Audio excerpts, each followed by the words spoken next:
Good evening. I'd like to call this meeting to order. This is a special meeting of the Manitou Springs City Council. It's the second Tuesday, and typically we reserve those for work sessions. But we have some official business we need to take care of. So we'll start off with the special session, and then later we'll adjourn and cover to have a couple of discussion items during a work session. And of course, during a work session, we take no formal action, but we discuss matters and so forth. So with that, Judy, if you would call the roll, please. City council members, Judith Chandler is Judith has an excused absence. John Chada, Julie Wolf, Here. Natalie Johnson. Here. Michelle Weatherholt. Here. Mayor Pro Tem Nancy Fortune. Present. And Mayor John Graham. Present. Thank you. Thank you. Okay. Well, tonight, our first item of business is Art on the Streets to review and authorization. So we have Ralph Rutten here representing Crane. Ralph, you're familiar with the sign-in procedure, so welcome back. It's good to see you. Thank you.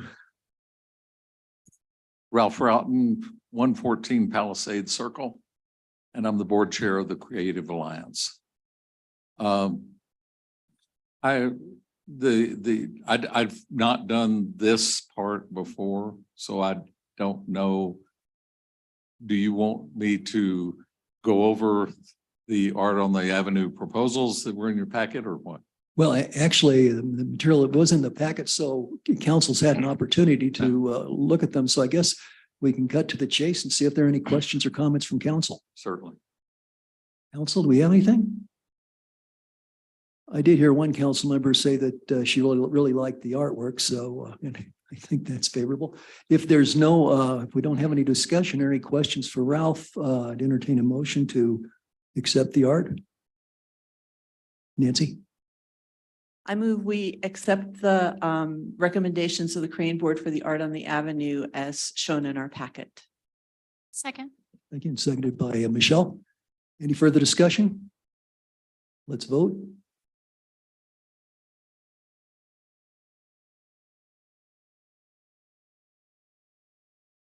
Six to zero in favor. Great. Thank you very much. Ralph, Thank thanks. Okay, you're enabled to, yeah, you're enabled to go ahead and install that stuff. So great. Thank you very much.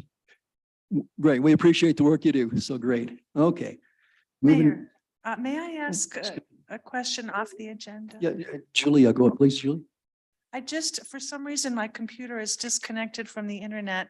And so I'm trying to connect in and I don't have the password. Do you happen to know, or Judy? So under comms guest, Yeah. it's going to be historic with a capital H. Just the word historic with With a capital capital H? H. Mhm. Thank you. Okay.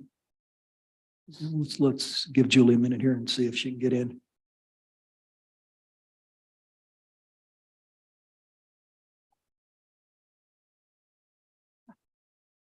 It's twirling. I'm sorry. Oh dear. Network failed.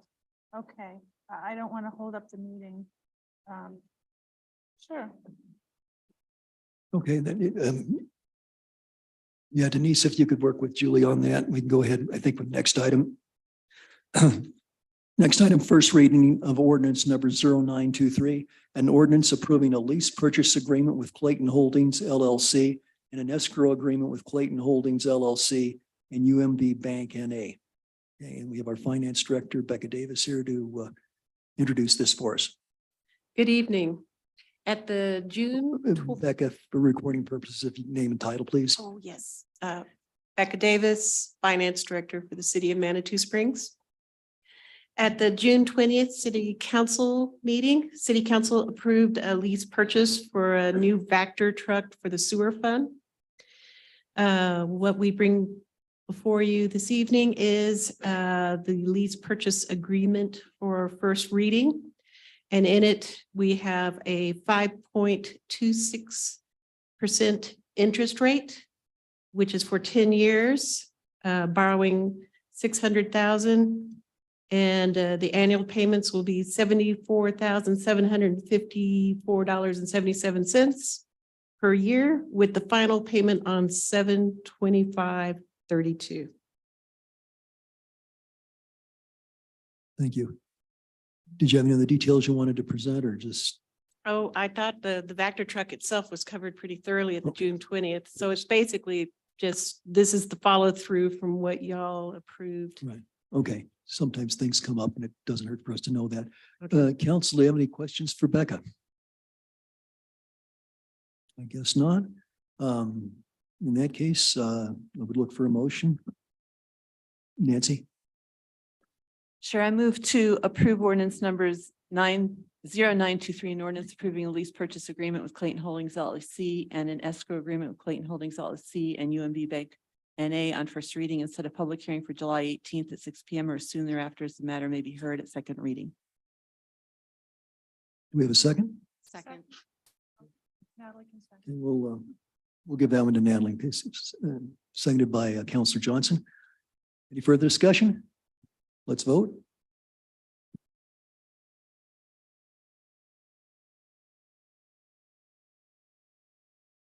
6-0 in favor.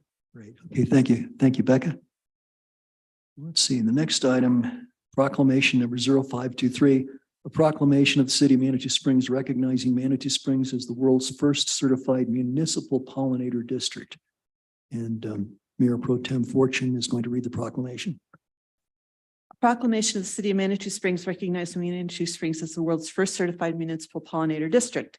Whereas after 5 years of qualifying activities and demonstrations, the city of Manitou Springs has been named the world's first certified municipal pollinator district. And whereas the Manitou pollinators, working in partnership with the Butterfly Pavilion of the city and others, have demonstrated the community's commitment to protecting and preserving vital pollinators and thus our local ecosystem. And whereas through the efforts of this broad coalition of volunteers, experts, and leaders, Manitou Springs has achieved their first in the world status. And whereas Manitou Springs, with its proximity to extraordinary natural areas and its strong community spirit, has shown a commitment to sustainability in the preservation of nature. And whereas the city and people of Manitou Springs wish to acknowledge the many volunteers who have cultivated the pollinator effort and demonstrated a resolve to sustain the environment.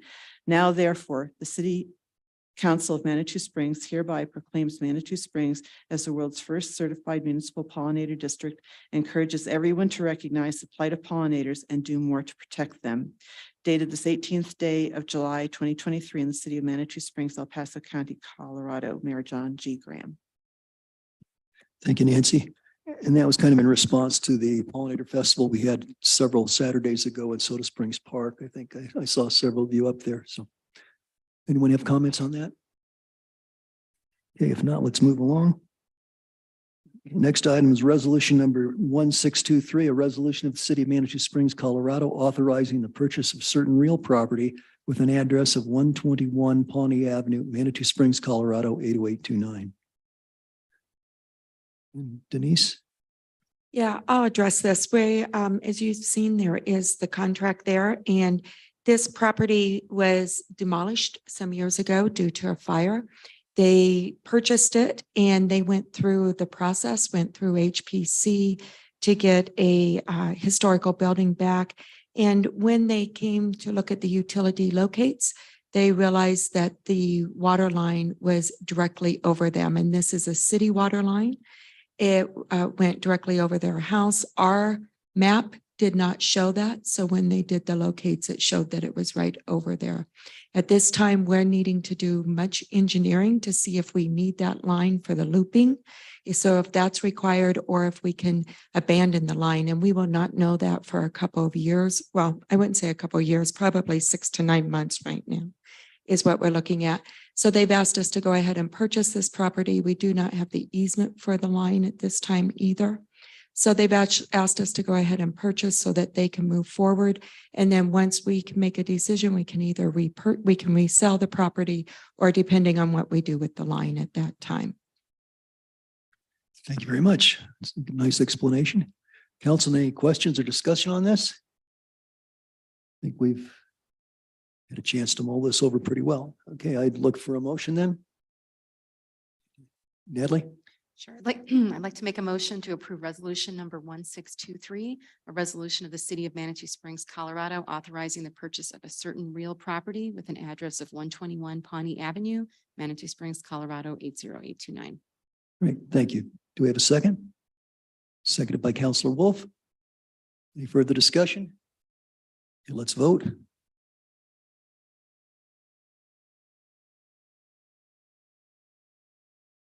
Six to zero in favor. Great. Thank you very much. Denise, I guess you'll take it from here or see that it is handled. Okay. This next one is the purchase of, I believe this is the Becker's Lane purchase for open space. We have gone into negotiations. You've seen or OSAC did the negotiations. The contract is attached. We need resolution to move forward with this. As you can see, we're on a pretty tight timeline. There are some deadlines that we need to hit that we're working on diligently, but we cannot move forward without the resolution approval. And just for clarification, we've moved from resolution 1623 to resolution 1723, also dealing with purchase of real property. Yep. In Thank you, Mayor. this one on Becker's Lane. Okay. I think this is also something council has had a chance to study. Do we have any questions or comments? If not, do we have a motion? Okay, well, I'll go ahead and make the motion. I move we adopt resolution 1723, resolution City of Manitou Springs, Colorado, authorizing the purchase of certain real property. Okay, seconded by Councilor Wolf. Any further discussion? Let's vote.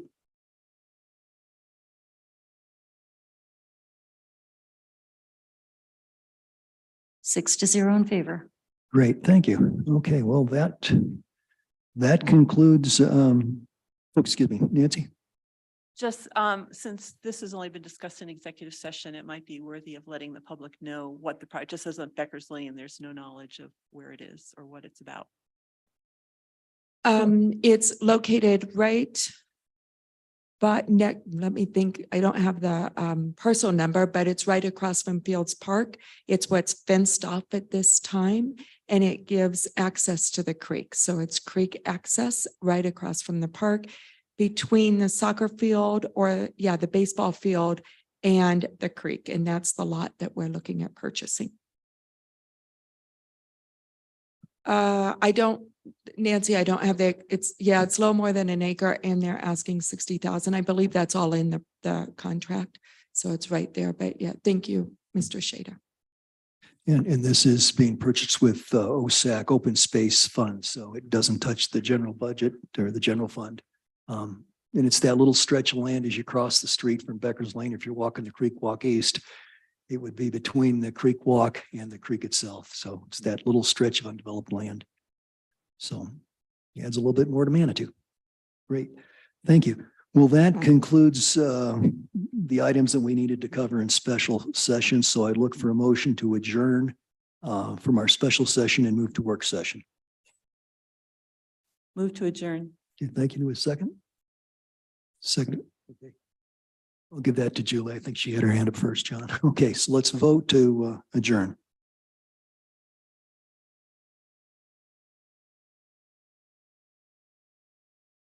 Six to zero in favor. Great, thank you. And congratulations, council. We got that all covered in 15 minutes. So that I think is a mark of efficiency. Yeah, right. Exactly a record. Okay. On the agenda here, we have call to order and roll call. Judy, do we need to do roll call again or really? But wait, let's do it. Let's just be official. City council members, John Shada, Julie Wolf, Still here. Natalie Johnson. Here. Michelle Weatherholt. Here. Mayor Pro Tem Nancy Fortune. Present. Mayor John Graham. Also present. And for the record, Judith Chandler is still absent, excused. Still, she has an excused absence, yeah. And this is now a work session for the City of Manitou Springs City Council, July 11th, 2023. So our first discussion item is an update on the Hiawatha Gardens project. And I believe Dole is our city engineer is gonna walk us through this with some help. We have Aaron from planning and Susan Watkins.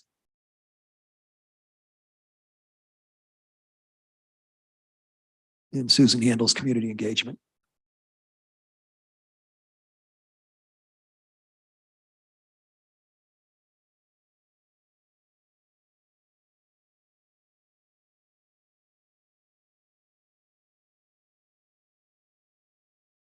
Sorry, I'm just pulling up a few notes.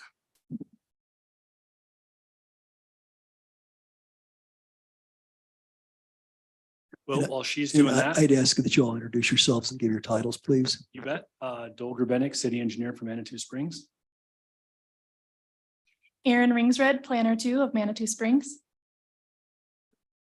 Susan Watkins, member of the Hiawatha Gardens Task Force. And I'm just here to answer questions that you might have about community engagement. I'm not presenting. Okay, and Susan, since you're not city staff or paid city staff, could you give us your address as well? 120 El Paso Boulevard, Manitou Springs. Great, thank you very much. Mhm. Good evening, everyone. We're here to just present an update to you. We get to have a work session, so we get to have hopefully a good discussion. We have quite a bit of information, and we're lucky enough tonight that Erin has joined the task force, and she's probably going to be presenting on most of the information, so you don't get to hear from me much, but from Erin. Okay, great. If you go ahead to the next slide, please. So the purpose of tonight's briefing is to provide some updates specifically around the building footprints and floor plans, as well as some updates regarding the floodplain status. We also want to discuss our anticipated next steps. So in order to go through that, we're going to start talking about sort of where we've been, where we currently are, and where we are going on this project. Next slide, please. As most of you know, this project began back in 2016 when the city purchased Hiawatha Gardens. 2018 saw the beginning of the engagement process.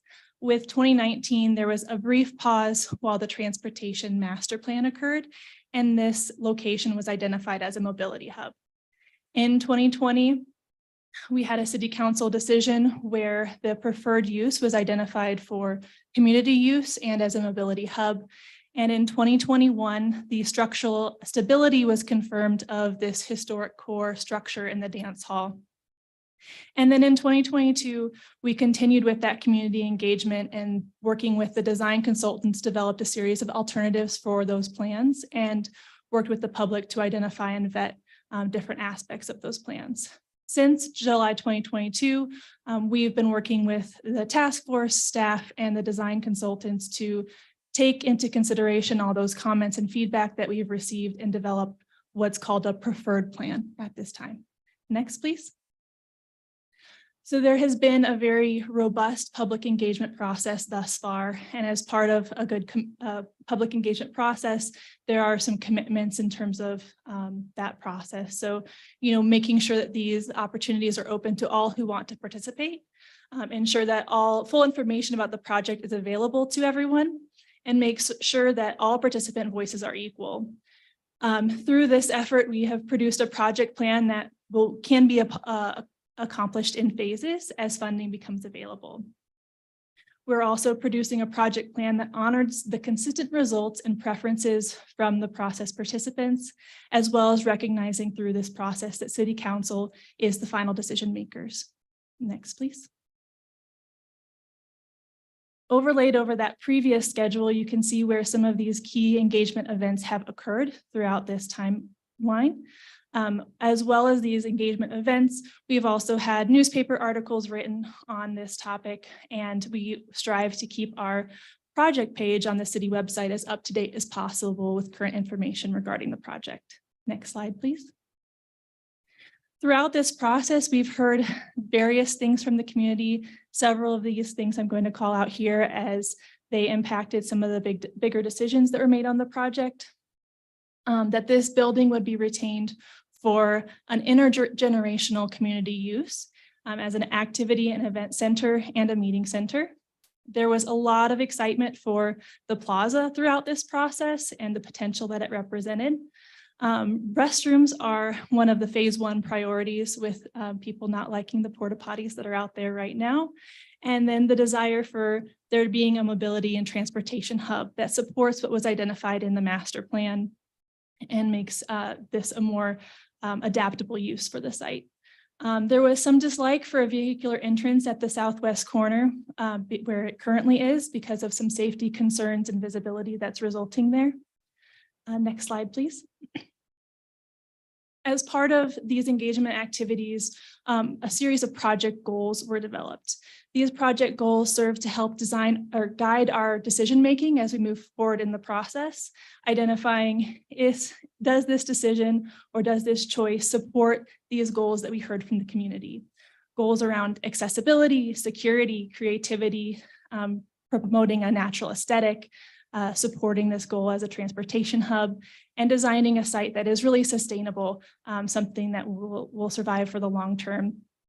And then the rehabilitation effort, honoring the history of the site, holding to our Secretary of the Interior standards and best practices, and designing for the future, providing both a site and a building that seeks to anticipate the needs of the community now and the community to come for generations to come.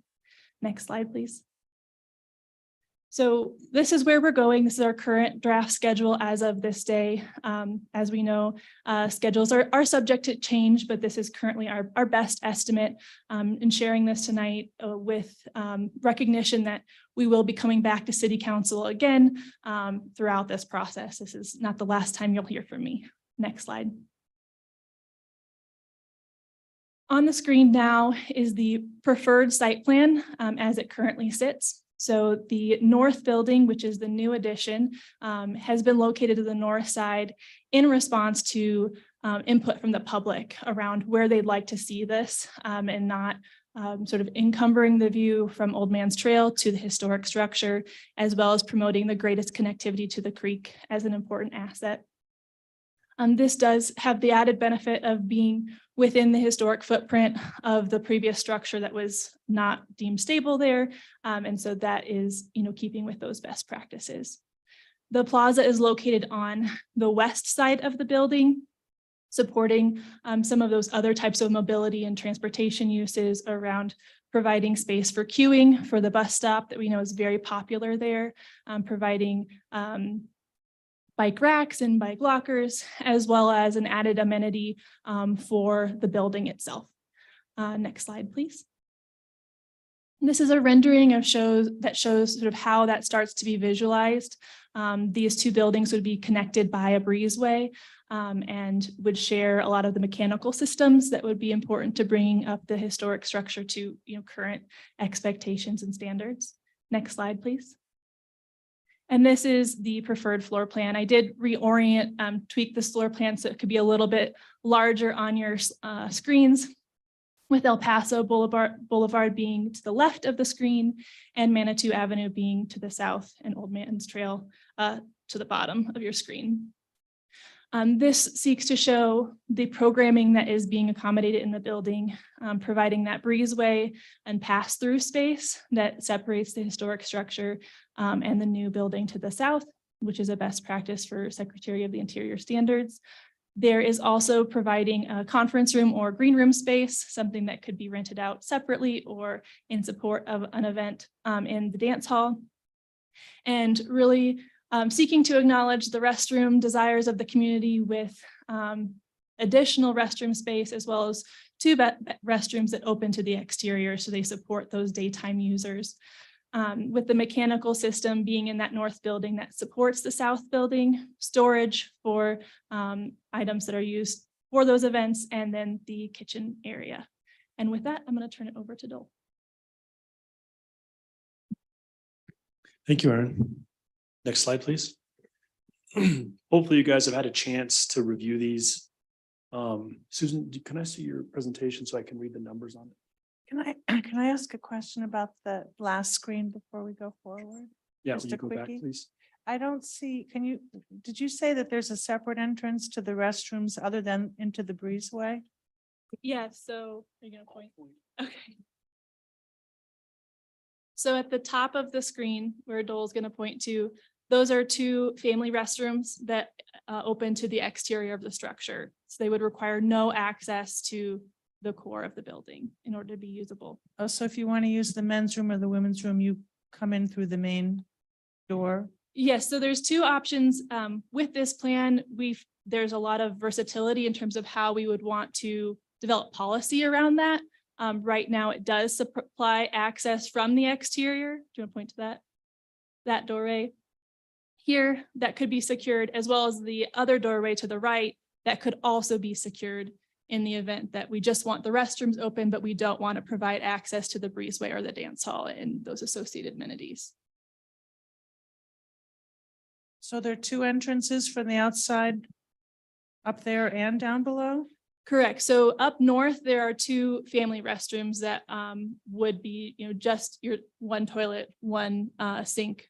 And those would be accessible potentially sort of throughout business hours or however we want to develop policy around that. And then the ones to the south are the men's and women's bathrooms that have multiple stalls, multiple sinks, and they have different entrances there. Thank you.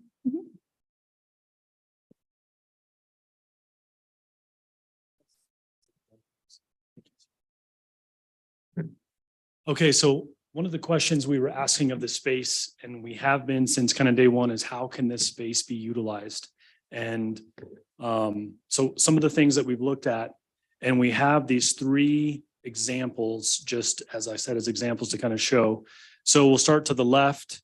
This is basically a very large tabled event of some sort. And I know that's font's really small. I want to grab it and go like this. Yeah, it gets bigger on the next slide. But the three things to see here, and you guys can kind of see the tiny writing, is the max number of chairs and tables related to an event and the number of people with an event of this size. I just was up there. The space just next to the two bathrooms. Would you go to the next or previous slide real quick? So remember how I showed the two bathrooms? And then just to the right of those two bathrooms, where the mouse cursor, would you, down, right in there with all those vertical lines are. That is our anticipated storage area. And on these slides, we show how many tables are stored and how many chairs are stored on each chair storage rack type thing. And then that shows how they could be stored and separated around from the space. Let's go ahead and go to the next slide. One more. Okay. I'm actually just going to point. This will be like full show here. Okay, so this space here, it's easier to read. Here we can see total count of 144 chairs and then 14 tables, I think is what that says. 24 tables. Thank you. Okay. This is an example. Again, we can hold 144 chairs. You can see how the three table line up, the three chairs line up. So it's three chair racks, 144 chairs. And then I still can't figure out that font. And there's no storage for the tables? We can store a certain number of tables. And Aaron, you'll have to remind me what the numbers are. Yeah, so assuming we are storing tables and chairs in that storage space, there is room for 144 chairs stored on carts. And then the total tables would be 19 that could be stored in that space. For maximum occupancy in terms of the number of, let me go back to my notes here. The option in the center has room for 150 seats. The option on the left has option for 240 seats. And the option on the right, which assumes something that maybe is a lecture or a quiet concert of sorts, would be 440 seats. So this option in terms of the amount of storage space would assume that a certain amount of tables and chairs would be set up all of the time in terms of just facilitating some of those smaller events. Okay, next slide, please. Event operations. One of the things the task force has challenged us and set out in the charter from the beginning was to look at how the space could be utilized, but also self-sustaining with potential events and things like that. So we've been discussing this from day one. I think we've referenced this a time or two. We have met with our event coordinator that manages this room we're in here, have received feedback from her. We did not include it with the presentation tonight, but we have run some basic calculations with a lot of assumptions. And you know what happens when you include too many assumptions and things, may not be right at this time, but we have prepared a spreadsheet that shows kind of what we're thinking. I don't know if if you guys would like me to spread it around or share it or. Yeah, if you would, if you've got enough copies to share with everyone, I think that might be helpful for us.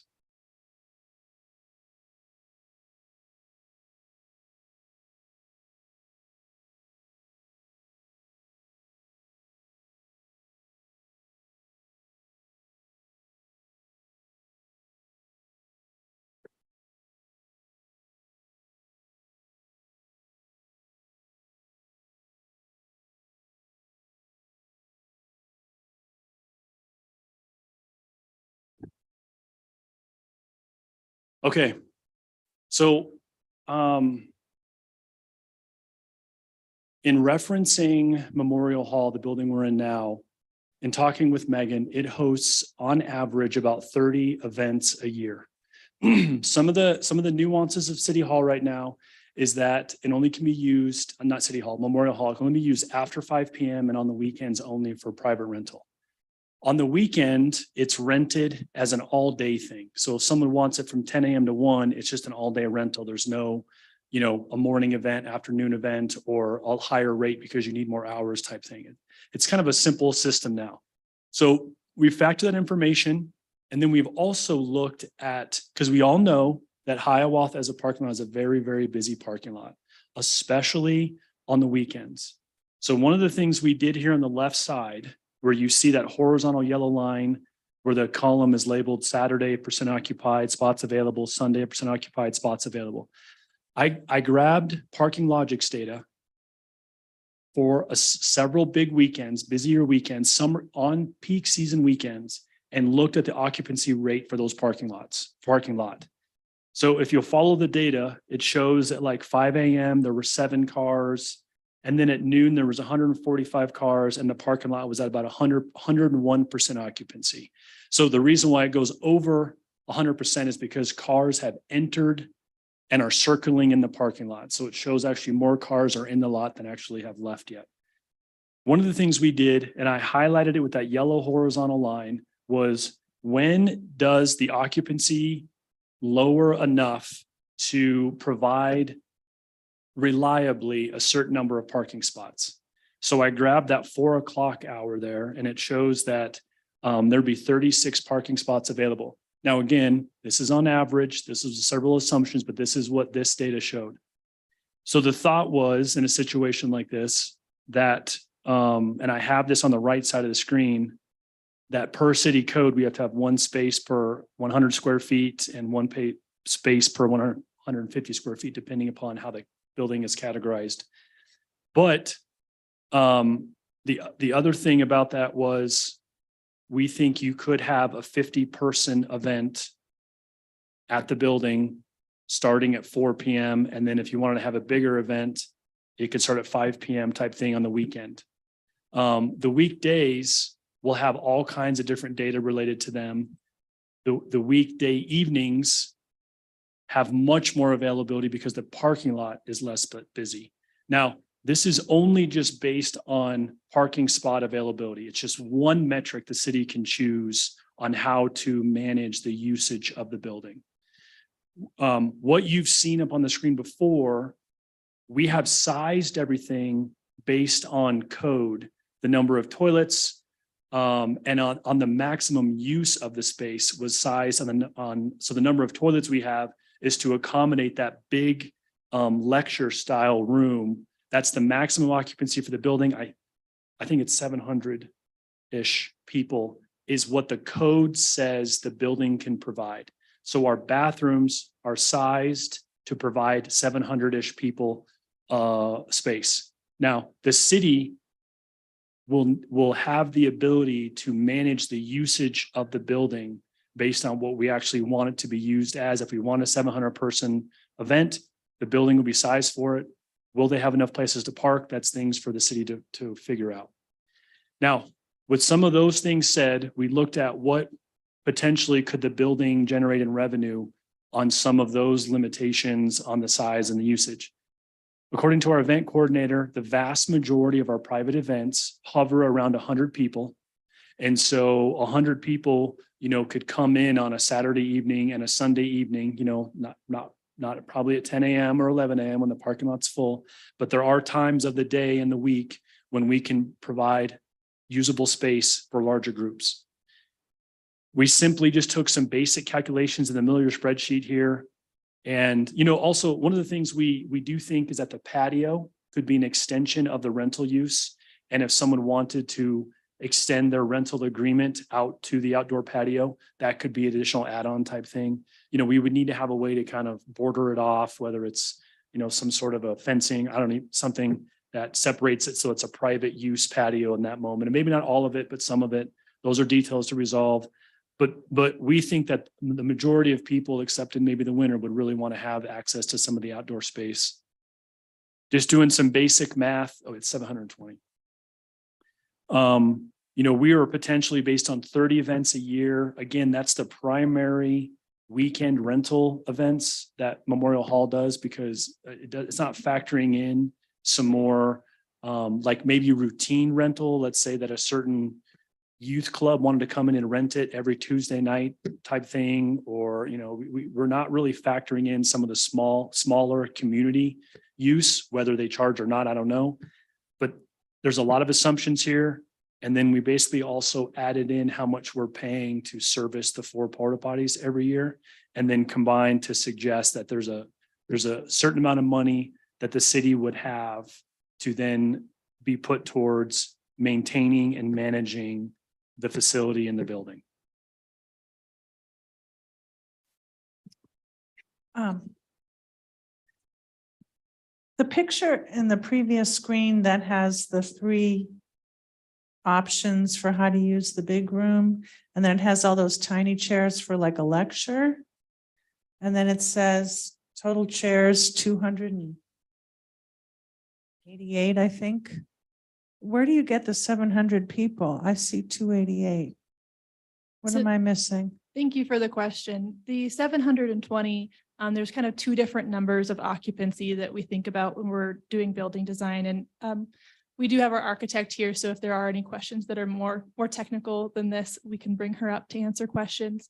But 720 refers to a fire safety metric.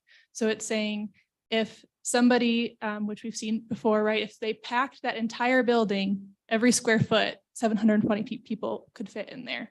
And we would be at still being safe, right?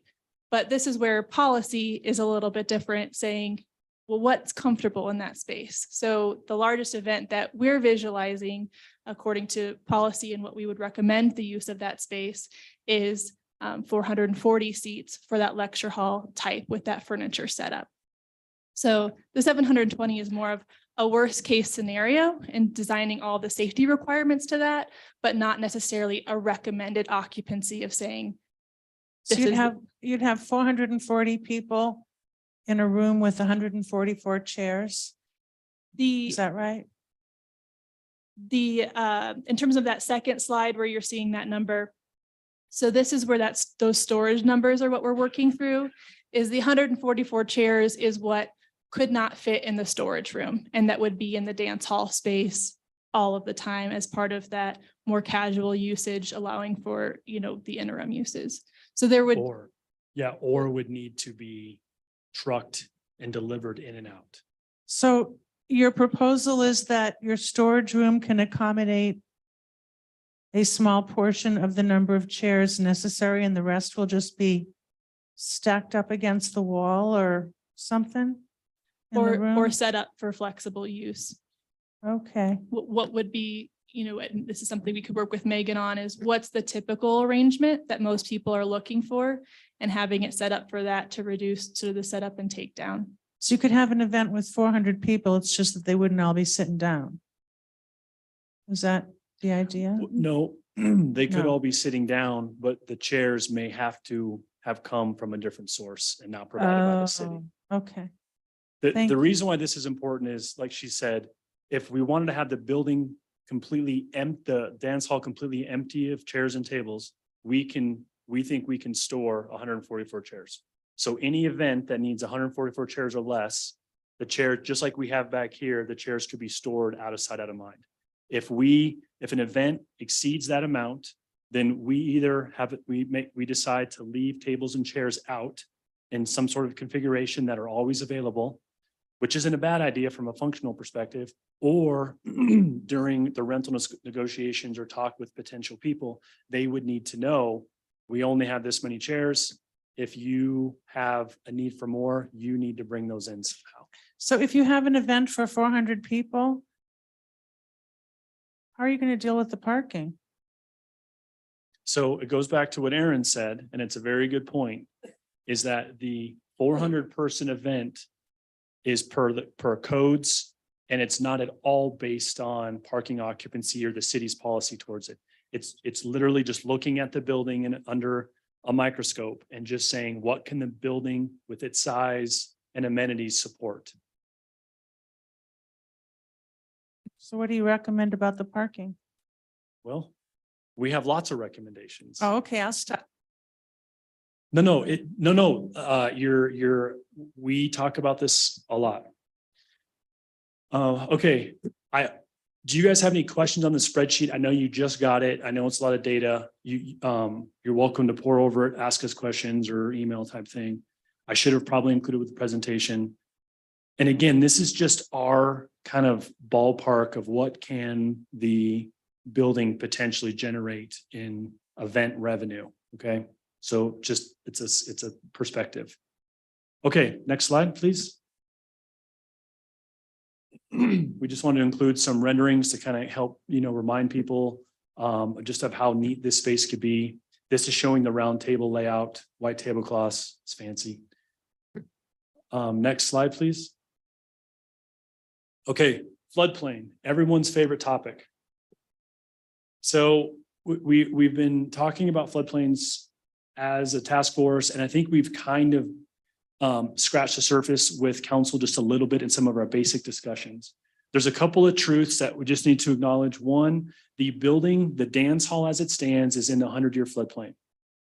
That map, which you see here, was the effective map was done December of 2018. So the reason why that's important is because that's relatively new, fairly new. It's good data. I've confirmed it with the floodplain administrator. That is the effective floodplain model. Now, the nice thing about the dance hall is it's in the historic district, and as we know, it's exempted from floodplain requirements, and work can be done to it. Minor improvements can happen to it, and you don't have to bring the building out of the floodplain. Okay, great. Except for the fact that we are extending and wanting to build a breezeway and a north building attached to the dance hall. These space, the bathrooms, the north building must be out of the floodplain. If we want to follow and get regional building to sign up on all the permits, be responsible as a building, that building needs to be out of the floodplain. What is the difference between the two? The difference between the two is about 18 inches. So there's some items and discussions that we as a task force are working with our architect, with our hydraulic engineer, trying to figure out the best way to manage those different requirements for the different buildings. We've been looking at this. The nice thing is now, and I know there was some confusion because in previous reports, there was one from 2016. They had vastly different 100-year floodplain elevations and different finished floor elevations for the building. I think that led people to think that some things would apply and some things would not apply. We're 99.9% sure of now the 100-year floodplain elevation and the finished floor elevation. We've had them surveyed, so we have with high resolution where we think everything sits. So now us as a task force, we are discussing heavily how to manage and what to do with these kind of opposing variables. Would you go to the next slide, please? This, I already got ahead of myself. This slide is showing the point there, the finished floor elevation is below the floodplain elevation. And again, it's the historic dance hall is exempt from that. However, the north building is not. And so having, like I said, having those two requirements on the site, we are working aggressively to evaluate our options. And there's several options we're developing, but they're still just discussion items for the time being. Next slide. Okay, I kind of hit our next steps. So we have several options to do. We can go through and further refine the floodplain to better delineate what it sits out there. At the end of the day, though, we're working closely with the floodplain administrator. He's super helpful. And we are just trying to, because every different scenario, as always, you open up a different can of worms. And so our goal, I think, as a task force is to try to evaluate the different scenarios, package them up with the pros and cons, the costs, the savings, and then to come back to council at some point and say, here is what we recommend and here's why. Next slide, please. So construction phasing, we mentioned at the beginning, we are fortunate that this site, we can do several improvements. And because of the funding, it kind of enables us to, but we're looking real aggressively at trying to fund the north bathroom and the mobility hub work with the PPRTA dollars. Now, the other thing I probably should have included in the packet was we have a draft Hiawatha budget that I can pass out to the task force. We've been reviewing this and discussing this as well.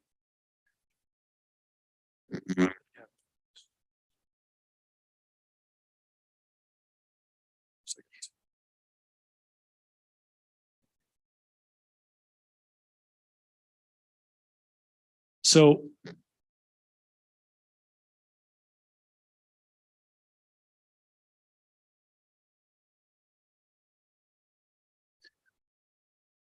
no, not yet. Not because it's not available, but because I printed it and I'd have to email it to Judy and have her pull it up. Unless we could show it in front of the.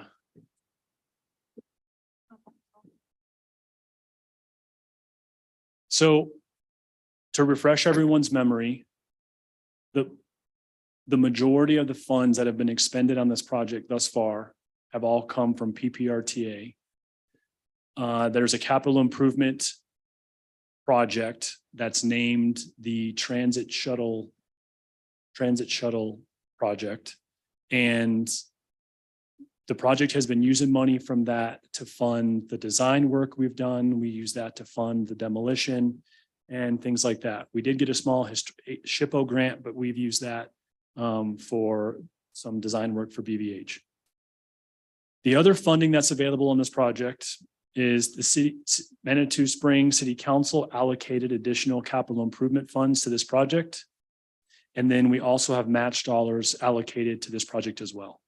So of those, we have two different colors of money. We have the PPRTA funds. PPRTA funds can only be used on the mobility and I was going to say transit hub, but on the mobility and the bathrooms.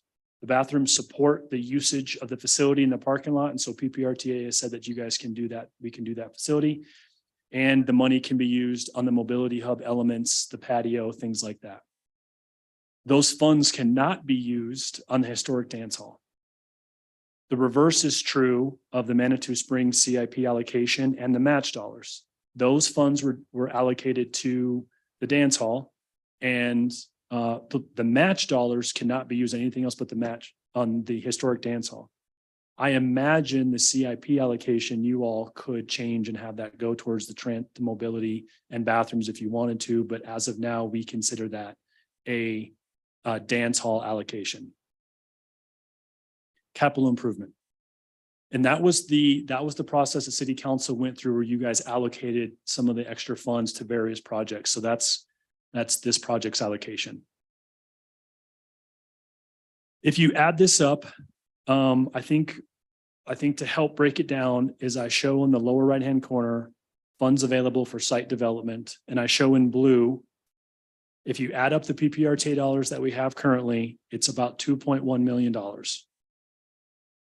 Right now, the cost estimate for the mobility and the bathrooms hovers around $3.13 million. So we're tentatively showing a $966,000. I hate to say to that resolution because there's a lot of estimating that went into this, but we're showing about a $950,000 deficit to the transit, to the mobility and the bathrooms. We're showing a much larger deficit on the historic dance hall because mainly because we have a lot less money allocated and dedicated to that effort so far.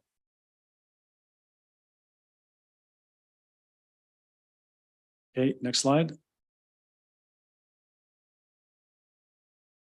All right, so what's our most immediate next steps? So we talked about where we've been and some of the items that we're currently working through. And as part of that design process, it's really all about information gathering through reviews like this, as well as pending the comments we receive here. We will be scheduling a community engagement event where we talk specifically about the plaza design, because we've been focusing on that north building as that sort of phase 1 priority, but wanting to have engagement with the public around specific programming and uses in the plaza and all the potential that the community sees and what will make this a Manitou Plaza. And then once we've had some engagement around that, having an event where we specifically talk about the preferred site plan as a whole, looking at the building, looking at the plaza, and looking at how that parking and entrances function. And then working with our consultant team to incorporate the comments we're hearing from HPC, City Council, and the community into that sort of next layer of refinement on the design, and then working with them to prepare what would be the major development plan, which is that next major review milestone where we've worked through a lot of the more technical aspects as part of that design process and are ready to present it to HPC, CPC, and then City Council. So that's our most immediate next steps, but working through all of these different things to create a sustainable decision for each of these items that we're looking at Hiawatha Garden. Thank you, guys. Thank you. We'll open up to comments and questions from council. Jill, you want to start us off? So I don't know if I missed this. This might have gone over my head. So you can't put the bathrooms where you've drawn them here because something about that violates some floodplain rule? Whose rule? What Which rule? bathrooms? We can't put the bathrooms where you were proposing because it's still in the flood. No, we can. We just have to have the building be out of the flood. The building has to be, the finished floor elevation has to be higher, 6 inches higher than the base flood elevation. Oh, so you just like put some stairs in the building or something? Is that what you're saying? Well, yeah, go ahead if you want. So we're looking at several different alternatives, as with a decision like this that's somewhat technical in nature. We've got the initial sort of big numbers of data, and we are proposing we're going to do some modeling to get more of that finer tuned level of data and how this site would flood specifically. And then once we have that finer grained of data, we can evaluate the different options. Is it stairs? Is it some sort of flood barrier? Evaluating our decisions based on, there's quite a nice packet from the Secretary of the Interior that says, here are some recommendations of how you could provide flood protection that is sensitive to the historic structure, but still, providing those necessary code requirements are met. So yes. Does that And then answer your would I question? be guessing correctly to say that the fact that the building is, the historic part of the building is in the floodplain, that doesn't prevent us from, that doesn't make it uninsurable, does it? We can still get insurance on floodplain buildings. You're looking at Denise. She said no. Yeah, it would be probably this building right here is in the floodplain, and we've decided to go self-insured because it's so expensive I to insure, and they may say no to it. I see. Okay, thank you. That's all I have right now. Great, thank you. Other council members, questions? Natalie, please. I just have not really a question, but I'm just wondering that I think someone from the Art Center maybe should have a conversation about whoever's working on the storage chair table situation, because I know we work closely with the city currently and we loan out our tables and chairs on a pretty regular basis. And just being aware of, I guess, how often those are used and why and who's borrowing them. And then, of course, our tablecloths, but like we loaned out 60 chairs last weekend for 4th of July. And I think 30 of them were for the city or chamber. So just that I think we're also part of this cycle of usage for events. So that's all. Great. Denise? Mayor, I have some good news. That with the budget, the one item that was not included, and I think it was just because we haven't done the amended budget, is remember in the February meeting, you gave an additional $450,000 for Hiawatha for the building, and that wasn't included in this budget. So that's good news to know, and that will be in the amended budget when we present it in June. Good. Yeah.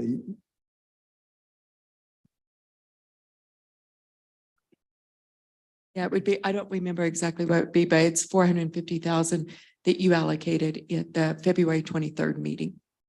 So then this would need to be updated. Yeah, that Accordingly. would be, Okay. but that's good news to have, and I No, just that's- thought I would that's share good. I mean, that, so that you what's would have that- that What's information. the old Monopoly card said? It said bank error in your favor, collect $200. Let's collect $450,000. Not a bad day. Okay. Natalie, did you have anything else? John? I have a question. Okay. It seems like all these scenarios are predicated on building an additional building. And just doing some rough calculations, I was just curious about if we integrated all this stuff in the original building. In other words, I understand that you've got this large restroom facility predicated on the total square footage of the traditional hall. But if that was encroached upon and we brought essentially the restrooms, it seems like to me this conference room is sort of somewhat, I don't know. I'm not aware that we're in need of conference room space at that location. It seems like to me, there's an awful lot of hallway use and stuff like that that's utilized in this thing. So I'm just curious whether considerations were ever made about integrating kind of the restrooms, mechanical facilities, and this warming kitchen and some storage in the present size building. And then if you look at those cases, your three scenarios, and I just sort of kind of drew some rough lines, it would mean you're down to 180 spaces, people in your first scenario, 110 in your middle scenario, and 440 in your last scenario. And it would seem like to me, those fit a little bit more the parking configuration that we have in the area. And I'm just unaware of a community need for a big space that could accommodate 700 people standing up. So if you could you comment on just integrating all that stuff into the existing footprint? So while she's coming up, Mr. Shada, one of the things we've heard about this site from the beginning was to try to protect the integrity of the historic dance hall and to allow it to be as original to its original configuration as possible. And in order for us to honor that, we needed to put the amenities outside of that footprint. Jennifer can weigh in on the feasibility of what you're asking for, and I think to your also point, potential cost savings as well. Okay. Jennifer, if you'd introduce yourself and give us your title and then perhaps respond. Sure, I'm Jennifer Davis, project architect. Okay. with You need to have the microphone about 3 inches from your mouth. Rearrange. Thank you. Hi, I'm Jennifer Davis, project architect with BVH Architecture. Dole gave a great response. The north building as configured currently was in regards to community feedback to honor the footprint of the historic building. We did look at concepts that did have larger areas of storage, including a kitchen on one side and storage on the other. But our thought was that we looked at a large restroom months ago to even fit more folks into this area, but by reducing that count, we were able to put all the services in that north building. So, and to honor the original footprint of the building so that we didn't have to come in and put a kitchen in with and kind of mess with the open space, or we wanted to honor that open space. And the historic refreshments were served in a building to the north of the dance hall. So we liked that historic nod, and as did the community feedback when we proposed many different configurations. But Jennifer, the point is that those amenities that we're proposing in the north building could be in the dance hall. It's true, yeah. It could be, it would very much disrupt and cause all kinds of, the space would not be honoring, but it physically could be done. Mhm. That all of those improvements could be in the existing footprint of the dance hall. I think that's your fundamental question. If I may, just add one more thing to that previous question. The purpose behind the community meeting space is something that we've heard through our event coordinator. That's a request that's often asked for in support of larger events. So a wedding that's, occurring here, that they have a bride's room to get ready in, and that's something that is seen as an amenity for the space, as well as providing a versatile interior space where you could have smaller gatherings like a baby shower or a bridal shower, or that sort of smaller thing. So it's set up as a conference room in that floor plan, but that's not the only use that it has. It has sort of this opportunity for versatility of gathering, and for some of those smaller community gatherings that could occur. And the footprint of that north building as it currently stands, it is over 50% of what the original structure is. So if you moved every single one of those amenities in there, you'd be roughly cutting the occupancy of the dance hall space in half. So just to kind of add some additional information there. Wouldn't you need fewer bathrooms if you have a smaller space and fewer people? So that's not really a helpful way to look at it. How much would we save? We know? Have you looked at that? Oh, yeah, good. Yeah, okay, so while Jennifer's looking it up, Nancy? Yeah, there's a couple Comments? other things. We were looking at the plaza and having a lot of people potentially on the plaza as well, which would drive the need for the additional bathrooms. And also we wanted, currently, if memory serves me, the square footage of the dance hall is slightly smaller than Memorial Hall. And we didn't want to go that much smaller. We wanted to have approximately the same function, at least the same functionality at Hiawatha Gardens as we do here. So that drove part of the discussion as well. And Nancy, do you know, is it contemplated with respect to the rehab that this building is going through, that Memorial Hall will be no longer and it'll just be all offices and maybe like No. council chambers or something? Or will this still also be another available space for people to continue to rent? We were working on the assumption at the time that it would still be available to rent this hall out as well. But we just saw a great deal more functionality at Hiawatha Gardens for any number of reasons. But it just, so to put all that stuff into the dance hall for a whole lot of reasons just didn't seem to make sense. And the community really liked the Yeah, direction. but we the were community going. doesn't know how much it's going to cost or how it's going to affect them financially. So. Right. Well, we're But looking. I hear it. Just like with the library, and I would say that the task force is looking to wind down as much as possible with the exception of two areas. One is community engagement and two is fundraising. So we haven't started the fundraising yet until we have the final design approved. So, and I've talked with Laura Newman. She's agreed to help us with our capital campaign. And she's very effective at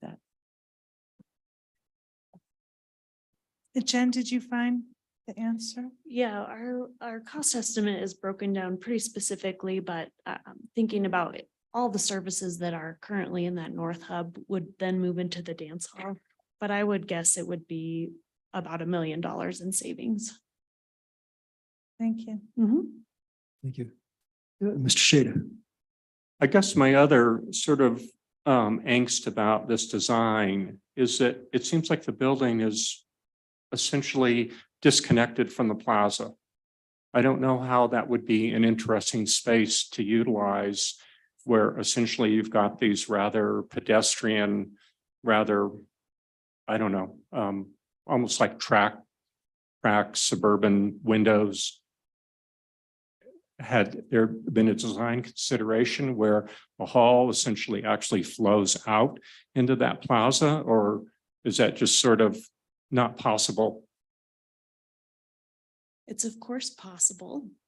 The design of the existing building was mimicking the ribbon windows from the 1920s. So that's the aesthetic for the original building. And opening up the south side was where we were going to differentiate from the historical layout. And the north building, it is more utilitarian. So we were trying to change the language enough on that north building, different from the existing hall. Well, I guess what I'm not talking about is the north building. I'm talking about how the main hall where all the events and everything is going on just seems to be completely disconnected from the plaza from a design standpoint. And I understand you're mimicking some window things, but I think we also need to recognize to a certain extent, this building is, I don't know, to be kind of blunt, sort of rather plain in terms of, you know, how it's constructed. And it just seems like to me that there's a huge waste of, from the standpoint of being able to utilize that space. It just seems like that plaza should somehow or another just flow really nicely into that space in terms of, so that you're not exiting out into a breezeway and then exiting out of the building. It just seems like a rather lost opportunity.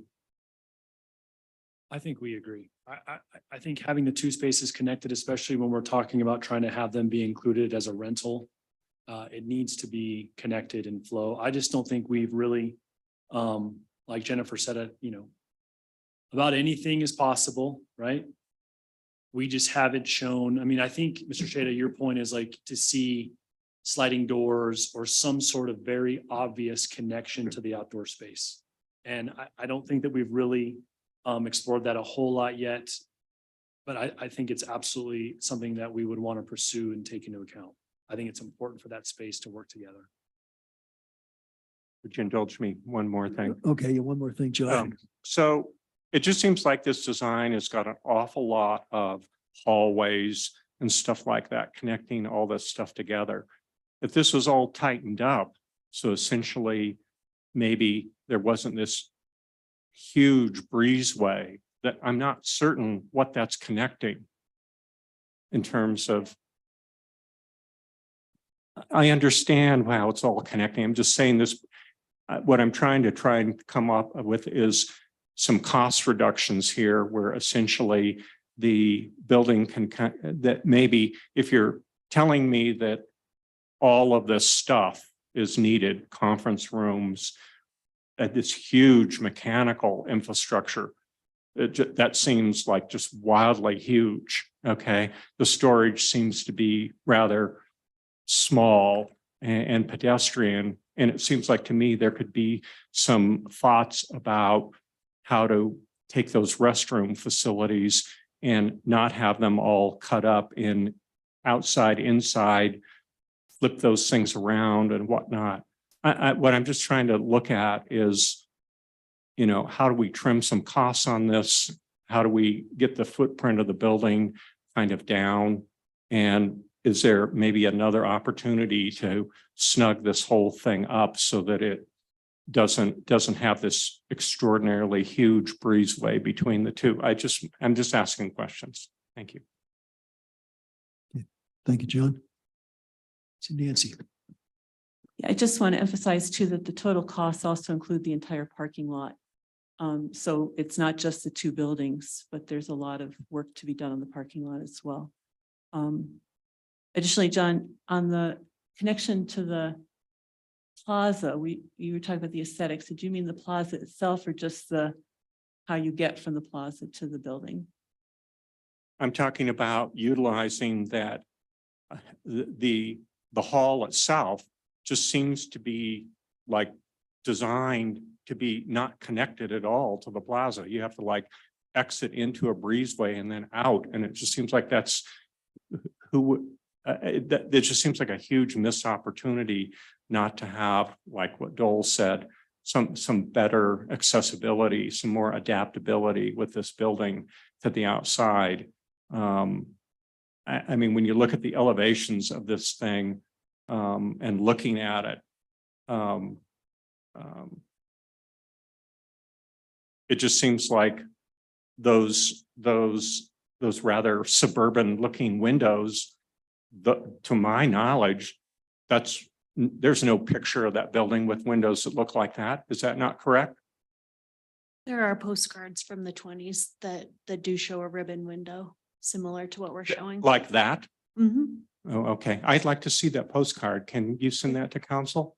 I can't. Because I do collect a lot of pictures of this building, but it just seems like to me the building from the outside in terms of all these depictions is not of a historic looking building.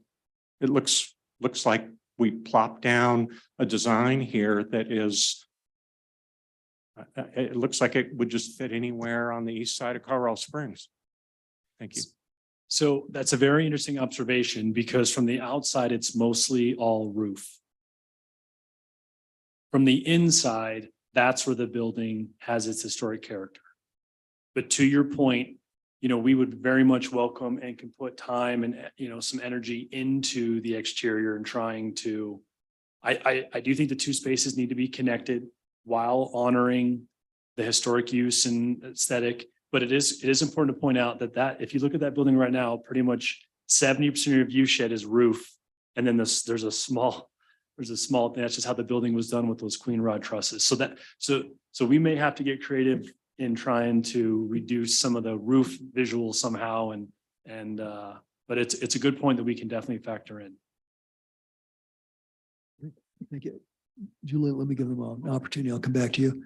Nancy, you have comments? Okay, Michelle? Julie, I guess we're back to you already. Jennifer does have some Okay, things that she good. can add about the breezeway's function architecturally. Okay, Jennifer, let's hear from you then. Yeah, one comment I was going to make was kind of the configuration of the breezeway was more in mind of almost controlling access so that if people wanted to come through the breezeway, that's where you could welcome folks in. Typically in spaces like that, we might have an assembly like your lobby where people are typically coming through, maybe they're giving their tickets where you can control that access and envision that for the connection that could secure the dance hall so that it could be, controlled, locked down. So really, I feel like that concern has been driving the exterior design a little more. So I understand your point. If we have this plaza here, should we open it up and should we move away from that historical elevation and force that or give more opportunities for connection? So I hear your point. But the breezeway was so that you could control the dance hall and then have those restrooms or the north side for some time we thought about having offices over there. That was a consideration to that plan. So just allowing that breezeway to serve as access to the larger restrooms if you wanted to use that. So that was a consideration for that plan. Thank you. Julie? What I'd like to see is maybe a compromise, but I love the idea of being able to save $1 million on this project. And I agree that I don't think, notwithstanding other people's opinion, I don't think it's necessary for Manitou to spend an extra $1 million so that we can have, 800 people at a time come here. They can go somewhere else if they have 800 people. So I'd really like to see if we could save some money. I'm also curious about whether we could see a design where some of the plaza is walled off not with some ugly temporary fencing, but with some permanent structure so that it is directly accessible to the dance hall and therefore part of the, because right now, to me, it looks like a Greyhound bus station. You know, it's so ugly. I mean, let's be honest. There's nothing inviting about it. And so if we could save some money and still have a really big, pretty big dance hall and move some of this stuff into the existing dance hall, or at least cut back on the size of the new building, and then have a more defined outdoor space that is part of the dance hall. It sounds like even with the outdoor space, we could really cut this budget back some without having a huge negative impact. That's just my take on it. Thank you, Julie. Nancy? Two things. One is I have been a strong advocate actually for increasing the storage in this building, because if we want to use it for, and we do want to use that as both a community center and event center, in which case we definitely would need more storage to put things like games and ping pong tables and a stage, et cetera, into storage. Secondly, for the plaza, the design of the plaza, hasn't been worked out yet. So there's going to be a community engagement meeting, a community meeting in the August timeframe, just to look at ideas for the plaza, how to make that look so it's more inviting. It's just bare bones at this point on the pictures. That community engagement going to look at redoing the building so that it's connected to the plaza? Or are you just going to ask people, here's the outdoor plaza, there's the entrance to the breezeway. What do you want us to, do you want a chess table there or a ping pong table? Or is there actually going to be discussion about making it part of the building? Well, given the feedback from tonight, I'm sure that will be incorporated into the plan for the community engagement meeting. Thank you.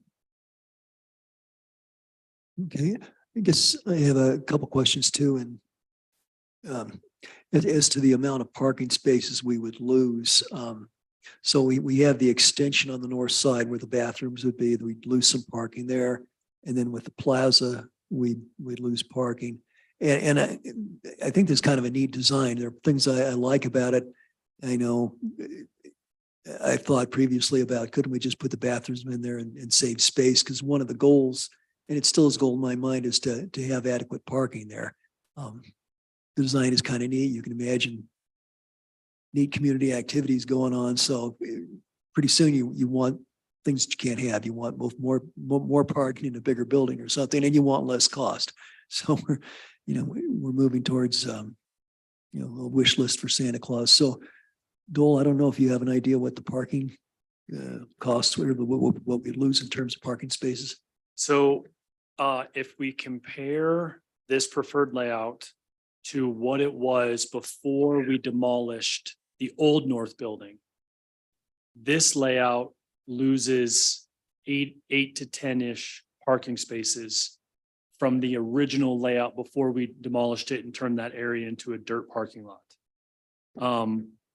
I think that's I think it was 144 before, and I think it goes to like 136 as designed here. Right now there's like 180 out there now between the additional parking that was created in the dirt area, and we created 8 more spots on the east side of the building as well, where the e-bike guy used to be. So to answer your question, it's about 8 spots from where it was before, when it was full, the restaurant, to our preferred plan. It's about a loss of 8 spots.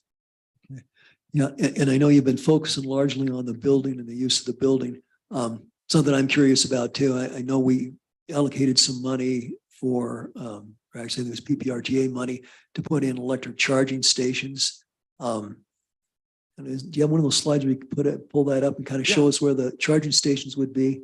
And then also like to know if there's any thought of where we could put a charging station for a bus. Okay, those are good questions. And If you you would may mind- not, I realize it's early days No, on some I of this actually have stuff. So answers yeah, for you. I have answers for you. yeah. Primarily because the chargers are up and installed. They're just not active yet. Keep going to the like 2 or 3 slides up, the preferred layout slide. Right there. Just do my. Yeah, Yeah, could no, you I just think I point get out that. where things would be? Sure. So as of today, we have 5 parking spaces dedicated. We have a type 2 dual port charger here. We have a type 3 DC charger here, and we have a type 2 dual port charger there. So what does that mean? Glad you asked. The type 2 dual port is that's the kind of chart. So there's 2 chargers on the one pedestal. It's just like what we have at the Shriver parking lot. And those can charge an EV, electric vehicle, 5, 6, 7 hours type thing. So those will be designed that if someone's going to come in their electric vehicle and they want to park and go visit downtown, they want to park and go do the COG, they want to visit and go to the incline, those are designed for them to park, be there for 3 or 4 hours, get a significant amount of electricity and go on their way. The DC fast charger, that's the big daddy of them all. That thing stands 7 feet tall and will charge your electric vehicle in 20 to 25 minutes. It's the only one west of I-25 right now along the 24 corridor. The next nearest one is at the Colorado Springs parking garage. That one's a big deal. We heard from the residents that because of the way the topography and garages and on-street parking in Manitou, some people that would want to have an EV don't, because they'd have to run power cords out to their car across sidewalks, across the street, things like that. So the type 3 is set up where someone can come and then charge for 20 minutes and get 50, 60%, and they're good for a couple more days. They can come do it again type thing. The way those chargers do work though is there is a idle rate where once you're charged, you have to have a system to beep into it. And once you beep in, it knows your car, knows your account. And once you're charged, it gives you a certain amount of minutes to move your car. Otherwise, it starts charging you like $1 a minute because you're taking up a really valuable spot. So those are some variables the city we get to kind of adjust and manage. To your bus charging question, that one's more complicated because of the problem with en route bus charging is when do you charge the bus? There always have people on the bus. So you have to take the bus out of service to charge it, which if you do that, then you're not en route or the times. So, the rate sheet would say this bus comes every 20 minutes, except for this hour from noon to 1, it doesn't run. So the on route bus charging is actually pretty difficult to work out, even if you have infrastructure. We did look the type 3 EV charger. We need to get a longer cord, but we actually did measure and it could reach a bus on El Paso if we had a longer charger cord on the charger. But again, it still goes back. It's actually pretty difficult to do that with those buses because you got to take them out of service and then that disrupts the whole plan. Ideally with electric buses, they're charged, they come in the morning, they run all day and then they're done out of service and then they can charge again. Hope that answered your question. I think that's a fair answer, yeah. So, okay. Julie, Where would we charge the, can't remember if they're called Trams. shuttles or the Trams. new things that we just bought? Well, yeah, can those Yeah. be charged there? The trams are The 12, trams. the trams are 12-volt car batteries, lithium ion car batteries, size of car batteries. Those can run on 120 volt. They just have to have a 30 amp circuit. So those actually can just plug into a normal outlet. So our intention now is that we'll charge them up at Public Works overnight.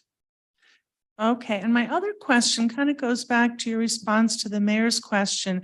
I thought he was asking you, or at least I'd like to ask you, how many additional parking spots would there be if we scrapped the north building addition? And your answer was you would gain 8 spots if the new addition were the same size as the one that we demoed. But that wasn't the question. So if we don't have that north addition, how many extra spaces do we get compared to with the north addition? Do you have that to help us?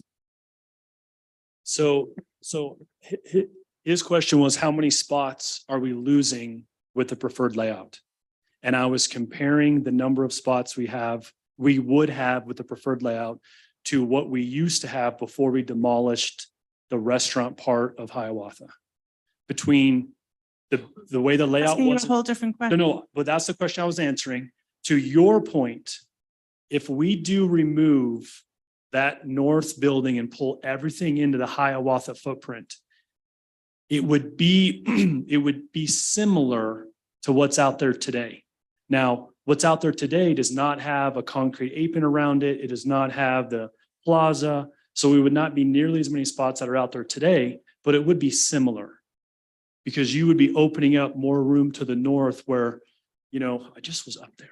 So when you say similar, that means the number of spaces we would lose from the plaza, we would gain that by not doing this addition. So, you're putting us on the spot, which is, so I think if this building went away, we would still need to have a concrete walkway plaza around the building.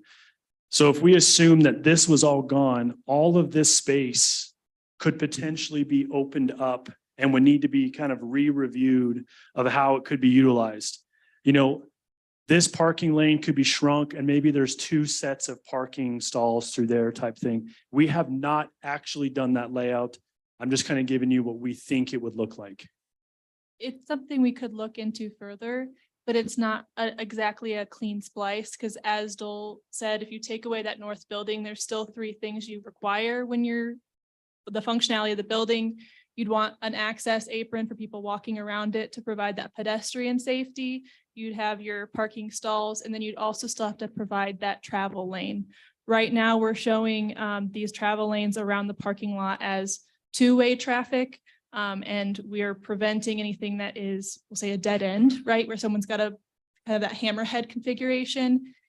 If we sort of lopped off that north part, I think we'd have to work through, well, how are you accessing those individual, spots? Because you then have to do the travel lanes, which are even more space than what those parking stalls are. So it's not for lack of wanting to give a clearer answer, but there's, enough variables there that it's just not quite a clean splice. Okay. I think I can actually give you some information. We did a previous scheme where the restrooms were basically to the left of the main building, sitting in what on this drawing is the plaza. There wasn't enough room to have kind of 2-sided parking there. So there's a little island in one of our earlier concepts that's actually on the city website and where we had 8 different configurations of building versus plaza. And that parking count, we were able to get 139. So it's 3 more. If we kept the plaza and. So if you eliminate the north building, you gain 3 parking spots? Is that what you're telling me? That is what I'm telling you. That is? I have it on my screen if you'd like to see. No, I'll believe you. It's just hard to imagine, but that's fine. John? The only reason why I was asking about tucking it in there, I just wanted to know whether it was considered.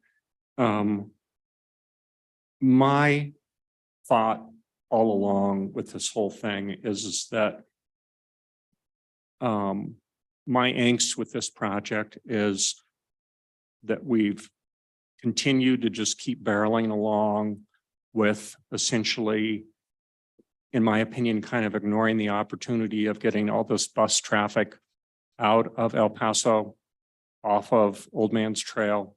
Seems like to me there's huge opportunities for us to integrate this building and that plaza and that space in with Memorial Park. Okay, utilize, I realized we're sort of kind of tied up in little technical issues with essentially the Chase property. But to me, all this bus traffic and all this transit stuff ought to all be onboarding and offboarding on that Chase property. And in my opinion, Old Man's Trail needs to be shut off and Memorial Park just merged into a vision into the east side of this building. I have little interest in worrying about all these number of parking spaces. And I think your own numbers, Joel, show that. to me, I have a real problem with us getting all bent around the corner about parking spaces when the numbers that you show us on the sheet are only from 10 until 3 o'clock. And then we have plenty of parking spaces in the morning until 10. And I just have a real problem with us creating designs all to squeeze out another 3 or 5 parking spaces that are all just used during peak periods. And to me, I think we have to have a much bigger vision in terms of if we really feel like we need another 50 parking spaces in this town. To me, in my opinion, this isn't a great location for it. I continue to have angst about kind of this parking lot design of it being tied into Old Man's Trail and spilling into a residential neighborhood on El Paso. I think this, and I realize that probably I'm really an outcast on this kind of thing. But I'm not afraid of some kind of a bridge from Manitou Avenue into this parking lot. I really think we need to really think through essentially what we want to do with El Paso Boulevard as essentially a pedestrian and bicycle and green belt and whatnot that kind of is a pedestrian and cycling spine that kind of augments essentially what we've got going on with the creek path and that type of thing all the way from east to west. And to me, to continue to just funnel traffic in this parking lot, okay, onto El Paso just means that we will forever not be able to see that vision. In other words, we will always have dangerous situations going on with pedestrians and cyclists around Memorial Park and El Paso Boulevard, as long as we continue to design things like that. So that's my biggest angst about this is that we seem to be all tied around the interior spaces and how many tables and chairs and 700 people and all that other kind of space stuff.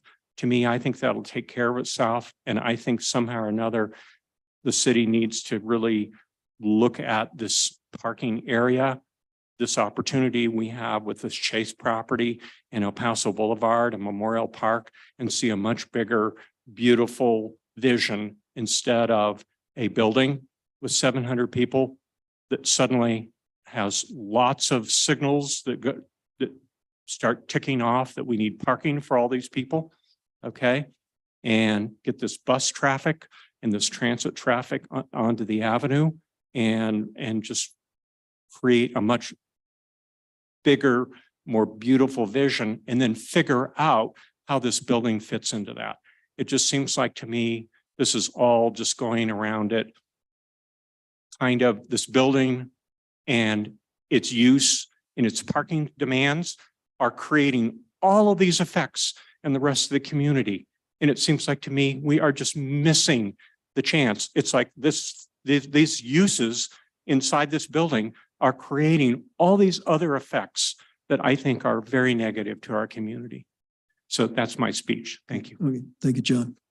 Okay, well, we've talked about this at considerable length, and I mean, this is not the first time we've entertained thoughts about the Hiawatha Gardens, future and design, and certainly one of its main tasks is to be a transportation hub.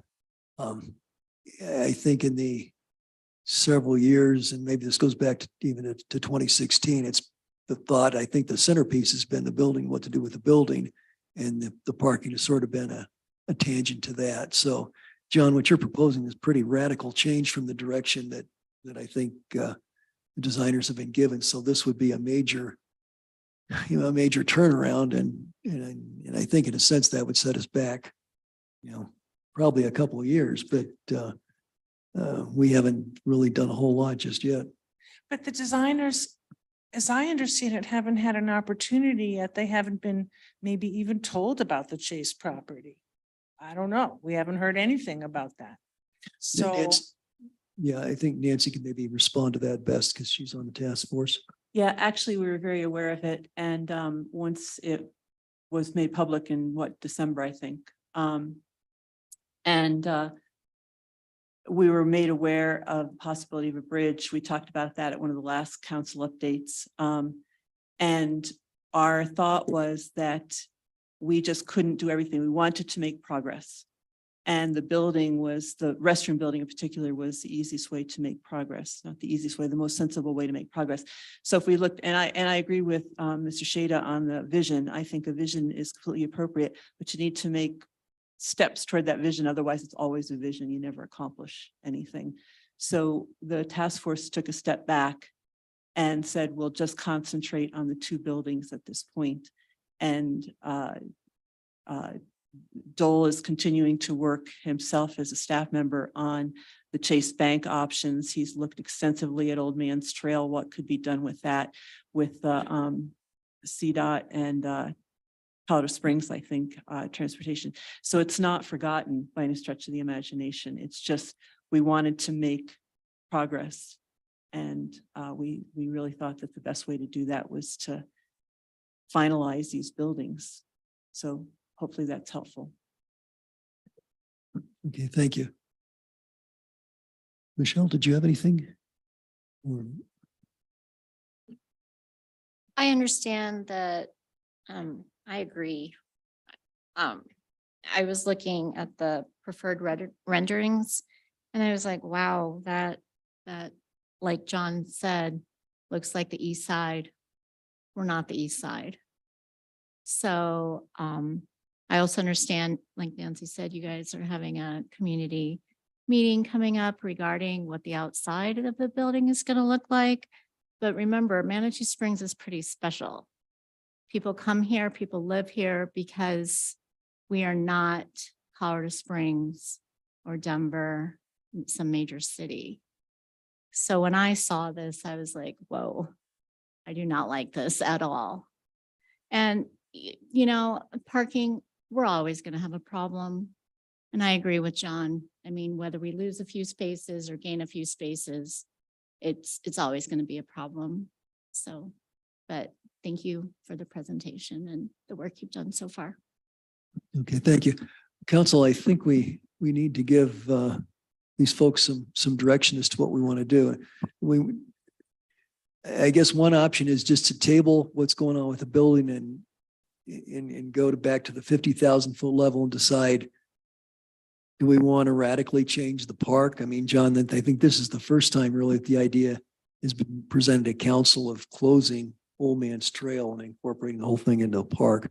So I guess that's one option. The other is the building's kind of been the centerpiece of the whole project. Do we want to focus on that and then also try to make this, you know, a functional parking hub? So Dole, you had your hand raised. John, I think you want to speak to this. Dole, I think you were first, so let's hear from you and then John. So the Old Man's Trail, I mean, the task force can attest, you know, I've been trying to brainstorm ideas for that for a while. I think the idea of having Hiawatha be connected to Memorial Park is just an absolutely terrific idea.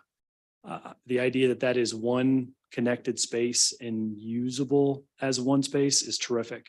However, it gets really complicated very quickly because then you put all of that traffic at the intersection of El Paso and Manitou Avenue, which then that triggers the need to do certain traffic improvements, potentially a traffic signal at that intersection, which by itself isn't a bad thing. However, at CDOT's road, so then all the traffic warrants have to be approved by CDOT. It's, you know, $1.5 to $2 million to put a traffic signal in. And just like everything we seem to touch, the more you get into it, the more complicated it becomes quickly. And so I will tell you that we talk about it. I've even engaged a local traffic engineering consultant, and we've had conversations about what we can do at that intersection. We've talked to Mountain Metro.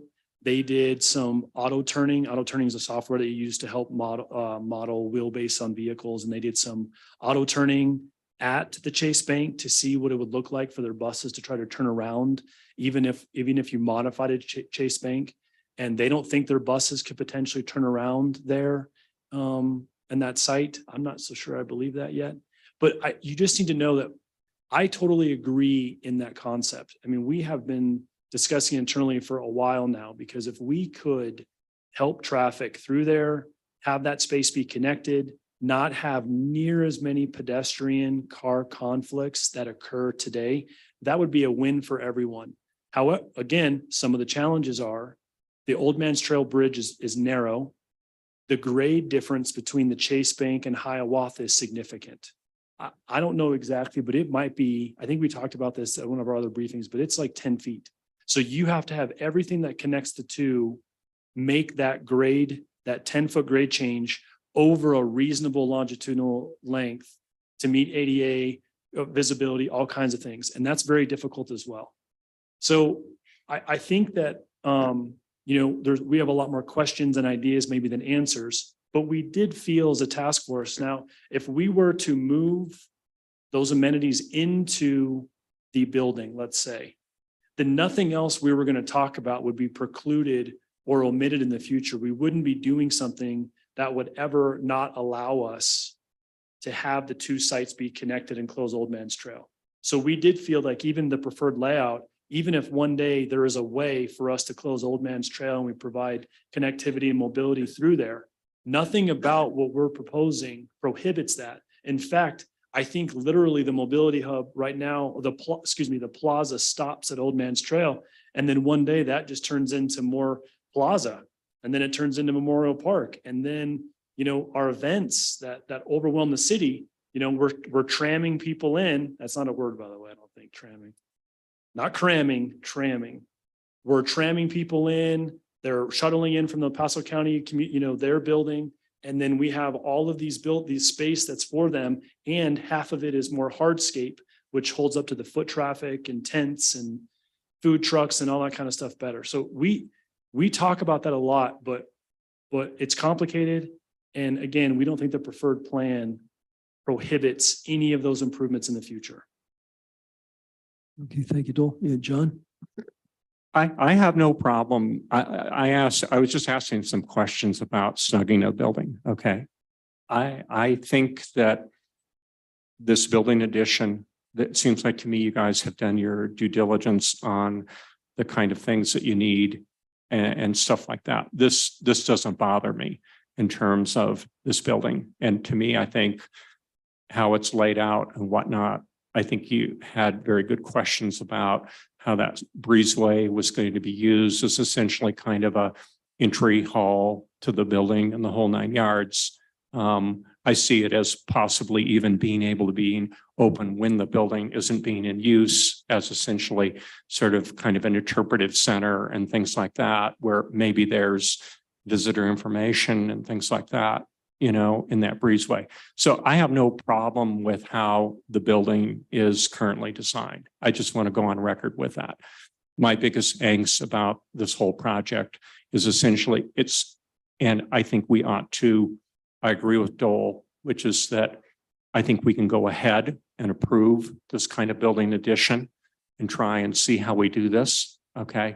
But I think we also ought to really redouble our effort to look at a much bigger, larger vision.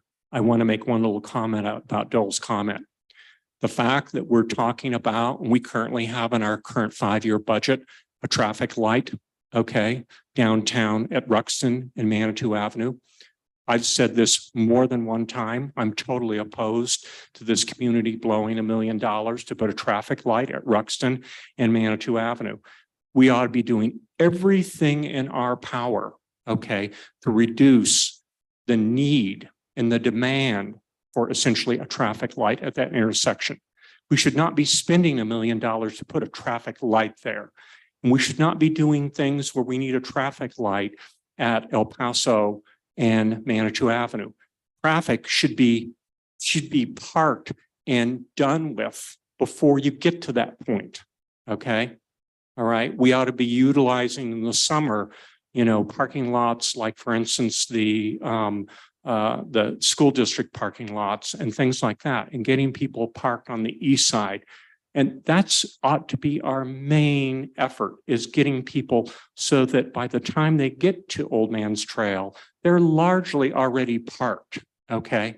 And maybe essentially the backside of Hiawatha is sort of kind of your last chance. But continuing to put, we have made huge project and things and reducing the demand on the peak demand on the incline. You can go out and you can look at the Coral Springs website and you can see we were going through sometimes 3,000, sometimes 4,000 people a day on the incline. And think about where all that traffic was. These people did not just levitate in town by some magical means. Okay. This is 3,000 to 4,000 people who largely brought cars to town, and they were somewhere parked and utilizing and looking for parking in the whole 9 yards. And a huge amount of them. You can listen to Ted Johnson talk about his angst about how many looky-loos are still up in the Ruxton area asking all their attendants, where do I park? Where's the incline? Where's this? You know, can I park early in the whole 9 yards? We ought to be doing everything in our power to get essentially automobiles out of the central corridor. We should not be talking about putting traffic lights, okay, downtown. And so I think that's, yes, and I agree with the mayor, you know, that this is a big vision, but I think this is really the difference between whether the downtown area is essentially a big shit show with parking and traffic that it is now, okay? Where over the weekends, we're tolerating loud diesel types things driving downtown, motorcycles making all sorts of noise downtown. It is almost insufferable, okay, to live in the downtown area in those neighborhoods. And so I think we need to really figure out how to fund this particular project, get this thing going, and then really get our hands around this problem with traffic and congestion downtown and parking. Thank you. Okay. Dole. Real quick, I know if I'm know what you're referring to, there is a project that says Ruxton round intersection improvements. But from what I understand, that project is not to put in the traffic signal, but to try to work to improve the pedestrian movements around that roundabout. Because right now it's very awkward and there's a lot of movements. You know, there's been talk about trying to manage a pedestrian signal where the people have to stop and then cars are able to go so we don't queue up cars. That has, I mean, that's in a 5-year plan, has to be designed, has to have community engagement. But from what I understand, it was not to put in a traffic signal in the sense of a full mast arms and red light, green light, that kind of thing. So just. Okay, thank you. And yeah, I don't remember anything about a traffic light at that intersection. Not to say it's not there, but I think I'm pretty familiar with the plans.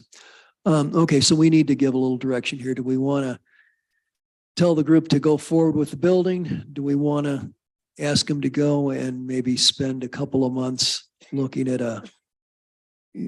take a different perspective and think about closing down Old Man's Trail and doing something completely different? I mean, it looks like, you know, this is an encouraging little budget sheet. It looks like we're getting to the point where we've got money to do stuff. So rather than squander the money, we should, you know, if we need to step back and do something wisely, I would prefer to, you know, stop and take that more comprehensive view. At the same time, this project just seems to go on forever and ever. I'm gonna go around the room real quick, council. And okay, I mean, this is what I proposed is go around the room, and I think there's, in my mind, 2 directions. We want, say, a more comprehensive sort of review, like what Councilman Shade is perhaps looking for. Maybe direct Dole and his crew to look at this for a couple of months and come back with some suggestions, and then we're kind of back to where we are now. Or do we want to just push forward with the momentum they've got going? So if that's agreeable, just a minute, John, that's what I'll ask. I guess we call one the comprehensive plan. The other is the stay the course plan, because that's where our momentum is. Mr. Shady, you have a comment? As I said earlier, I am happy with all of the answers, and it seems like to me the due diligence you guys have done in terms of with this north building in this breezeway. And I'm very happy with that. I guess the only thing I would like to see is some consideration, okay, for the west side of this building in terms of the treatment, in terms of the access from this meeting space out in the plaza, okay?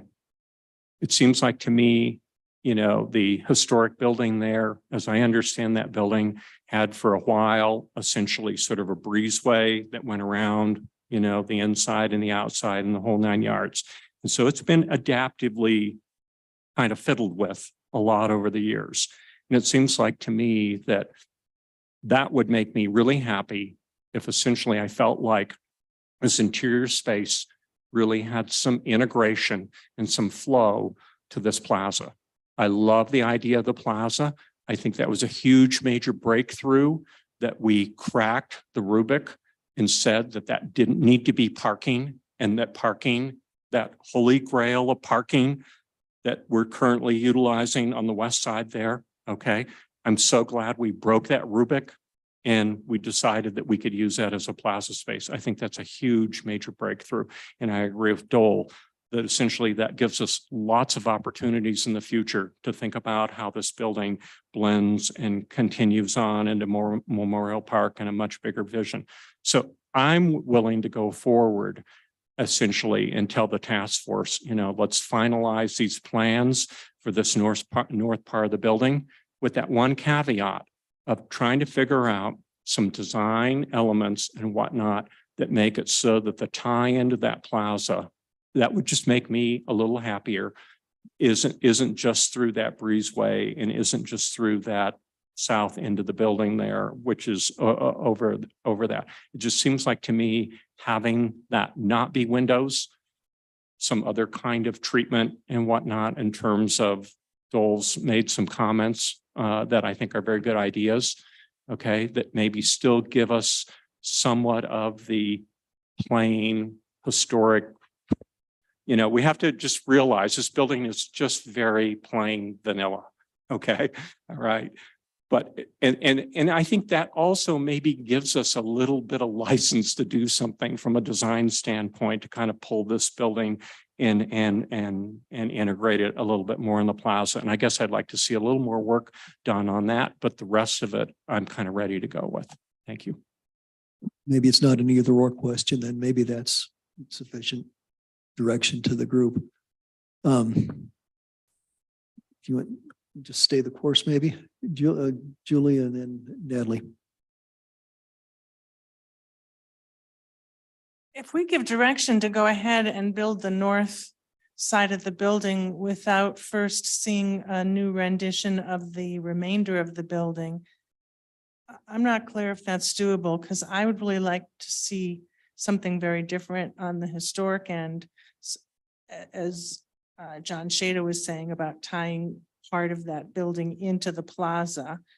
But I don't know. Can you just build the north side of the build that addition now, and then we'll figure out the design of the rest of the building later? Or does it make more sense for you guys to come back with the final drawing on the building, both old and new, and then we go forward? I would imagine the second approach seems a little more comprehensive, but I don't know what the design team, what you all think about that. Okay, great. Thank you. Natalie. Sure. So a few things. So the first is that I think John Shade has been doing a great job explaining that, you know, this council has made mobility a priority and that we've created the special fund and we've been looking to hire a mobility director, and that has not gone away. And I appreciate that you were able to say that you are setting us up so that we do have opportunities as we move forward to think creatively about how to move people around. And then I think the other piece is, you know, I am comfortable with you all moving forward, trying to find answers. I didn't feel like there was a solution to the floodplain situation or solution to the storage piece, and again, opportunities to kind of open things up. So I guess I feel like I appreciated the update, and I'm glad that you all are going to move forward and continue to bring forward additional options and opportunities. I think that's sort of where we are, correct? Okay. And then again, I guess with that storage pace conversation, just again, reaching out to folks that are currently holding events and how they would need to utilize the space would be useful. I think of the Kiwanis, I think of, the Women's Club, I think of all the folks that are currently using our spaces. So Okay, thank you. Nancy? I just wanted to say that, first of all, to answer Julie's question, the final approved design has to come back to council for final approval regardless. There's still a number of steps that the task force needs to go through. But from my perspective, having worked on this for years now, I think we've done everything we can to maximize functionality and flexibility. And I personally find that very, very important, is to maximize functionality and flexibility. We're well on our, as has been noted, we're well on our way with dollars. Personally, I'm rather impressed with how far along we are with dollars, and we're working on a plan to increase those. But I think that I agree with John Shada that, the big vision needs to be worked on just once we get this building well on its way. Because as Joel said, it doesn't reduce our flexibility if the building gets done. And that's it. So I would like to just be able to keep moving this forward as quickly as we possibly can and stay in line as best we can with the timeline that's been laid out in the briefing. Thank you. Well, you have a comment? Good, because I have a question for you. Maybe you'll answer my question before I can ask it. Maybe. Go ahead, you got it. I think it's important to point out that we have not really discussed cost a whole lot as we've been chatting with you over the last, I hate to say years but it has been. And we, it really is not until we have further developed the preferred site layout, square footage, toilets, faucets, HVAC, foundation, stabilization, parking lot amenities that we really started to develop. And so one of the nice things about having BVH is they had a professional cost estimator help us do this. With that being said, nobody, including you all, community, have ever really got to factor cost into their preferences for the site. So, it's kind of thing where, when you're with a salesperson and they walk you to the top of the line, of course you want that one, but maybe your budget does or does not match that. So I think if it's okay with council, I think we could draw out, Jennifer already kind of gave you a rough close of what it would look like if we moved everything into the dance hall footprint, which is not going to be the preference of everybody, but it's one variable. And we could at least look at what that would look like from a cost floodplain perspective. And then we could, we kind of already know what the preferred layout would look like. And those in my mind are really the two different scenarios that council is really wanting to discuss, if I've interpreted that correctly. That kind of strikes a chord with me. I would say that I think that's a good plan. I don't know how the rest of council feels like. Let's take a quick poll. What Joel's proposing, I think, is to come back with two maybe high level plans, not a tremendous amount of detail, but sufficient for us to decide what, and put price tags on it too. I think is what you're saying, is we would be able to look and see what trying to package everything under the existing structure would be versus what's being proposed here. And maybe at the same time, you could also think a little bit more about the comprehensive use that gives you a couple of months to think about it. I'd be okay with that. I don't know, council.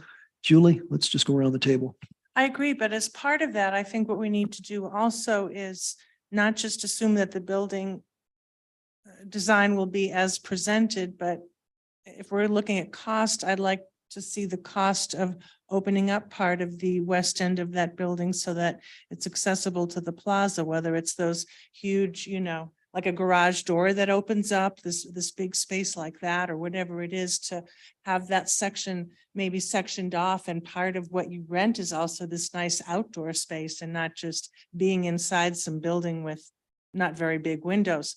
So I would like, if we could, to also see the cost of doing that, or in some way, not necessarily the way I've described it, but creating more access between the plaza and the event space as part of the budget. But yeah, I agree. I think it'd be helpful. We've already been told it would be about $1 million savings, but we could like at least see a rendering. And if the rendering looks like there's only, that much room left for the meeting hall, then maybe it won't make sense. But it sounds like it would be helpful to look at that and to compare the cost. Okay, good, thank you. Natalie, your thoughts? I would be interested in hearing, having a community engagement moment as well before it would come back to us. I don't know what the timing was for that. What were you thinking when you would go back to the community? Based on the feedback that we heard today, we were planning on tentatively scheduling a feedback or engagement event for August, because we would need at least 30 days to have public notice around that. Starting with the plaza, because as discussed, that has less detail in it and more opportunity for meaningful feedback that fulfills the PEP requirements. So that would be August, with the net site plan being then 1 month after that as well, at a minimum. Okay, excellent. Thank you. Okay, thank you. John, other comments? I'm not interested in sucking all this stuff back in the building. You guys answered the questions for me in terms of why you picked the design considerations you did. And so I'm cool to that. Okay. I realize that possibly your education to us about this floodplain thing might mean an adjustment of this building up.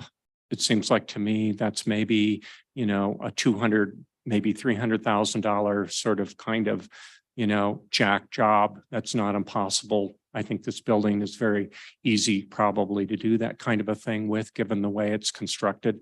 Okay, it's not like got some big heavy brick structure and whatnot that would necessitate. It's basically kind of a post and barn, almost kind of, building kind of a thing. And so to me, I would rather us settle on this thing here, this footprint, get that going, okay, and then figure out how the city creates some kind of energy behind a much bigger vision in terms of what's going on with this parking lot, Memorial Park, the Chase Bank, and get some focus on that. And to me, I just kind of feel like the task of sucking all this stuff in here, okay, you've already said that it's basically, wrecking about 50%. Maybe it's only a third of the space. And maybe that makes it, and I can see how that really essentially reduces kind of the functionality and the options of the building.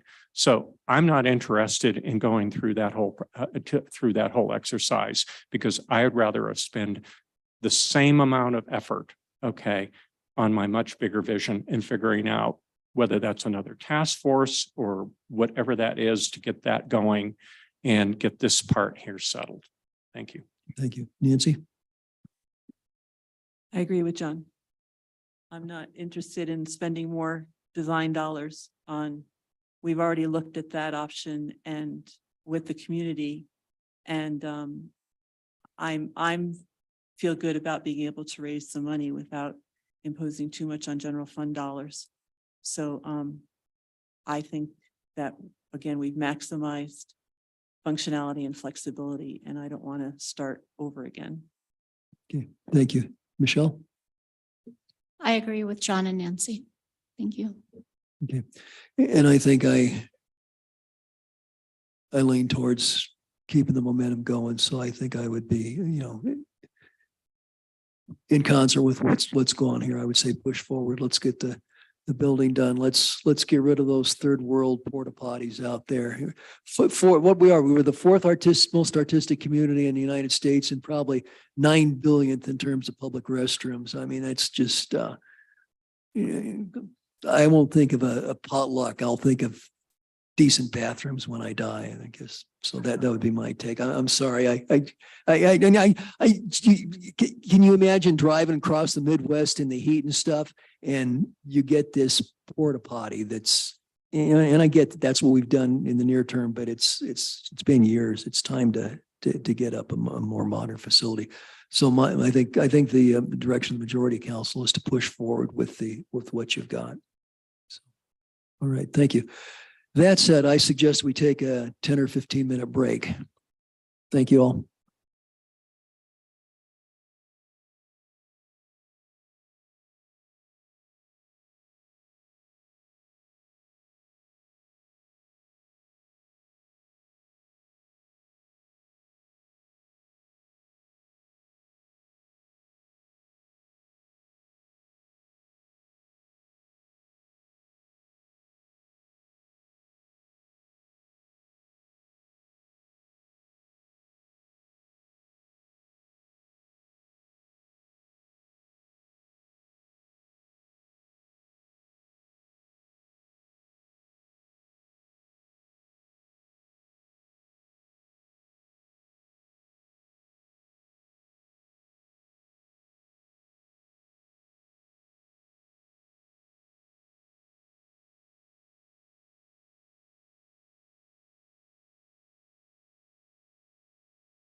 Okay, let's go ahead and get started. Right, back in action. So we have one more item on the agenda. It's discussion on whether to include the city of Fountain in the Pikes Peak Rural Transportation Authority. And tonight we have Mr. Rick Sonnenberg here. He's the executive director for PPRTA. And I think he'll give us some, an overview of what's being proposed here, and we have the opportunity to ask him questions. We do have this on the agenda for next week for a vote. And I believe PPRTA is asking all the member jurisdictions to conduct a vote prior to August 1st. So Rick, if you'd like to come up, thank you. Appreciate your hanging in there. This is it's been a little bit of a long meeting.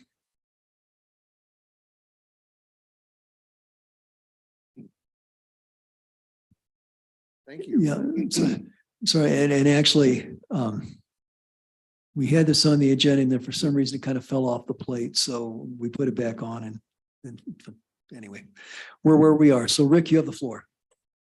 Thank you, Mayor. Good evening, Mayor Graham and members of the council. My name is Rick Sonnenberg. I'm the program manager for the Pikes Peak RTA.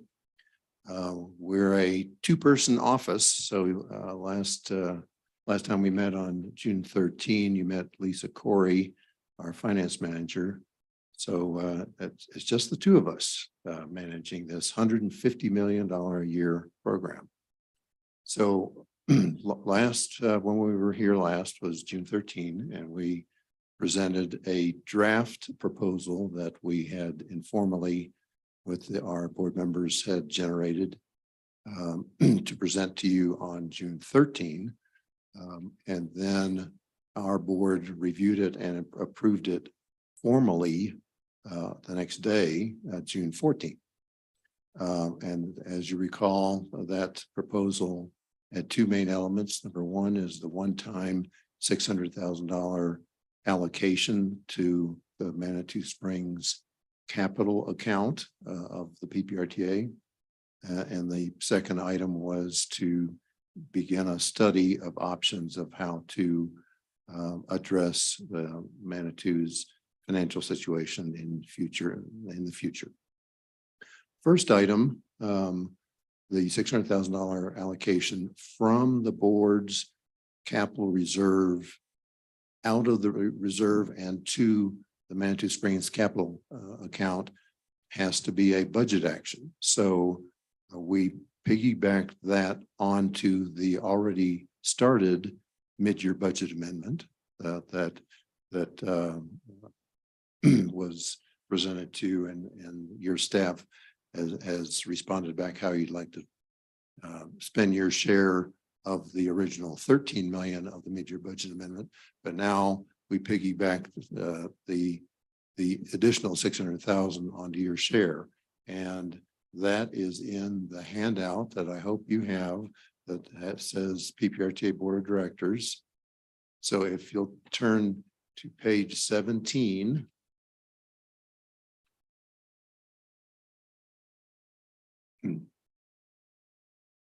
And if you'll look in the column where I have the yellow highlight, you'll see that the 600,000 was added to the 37.4.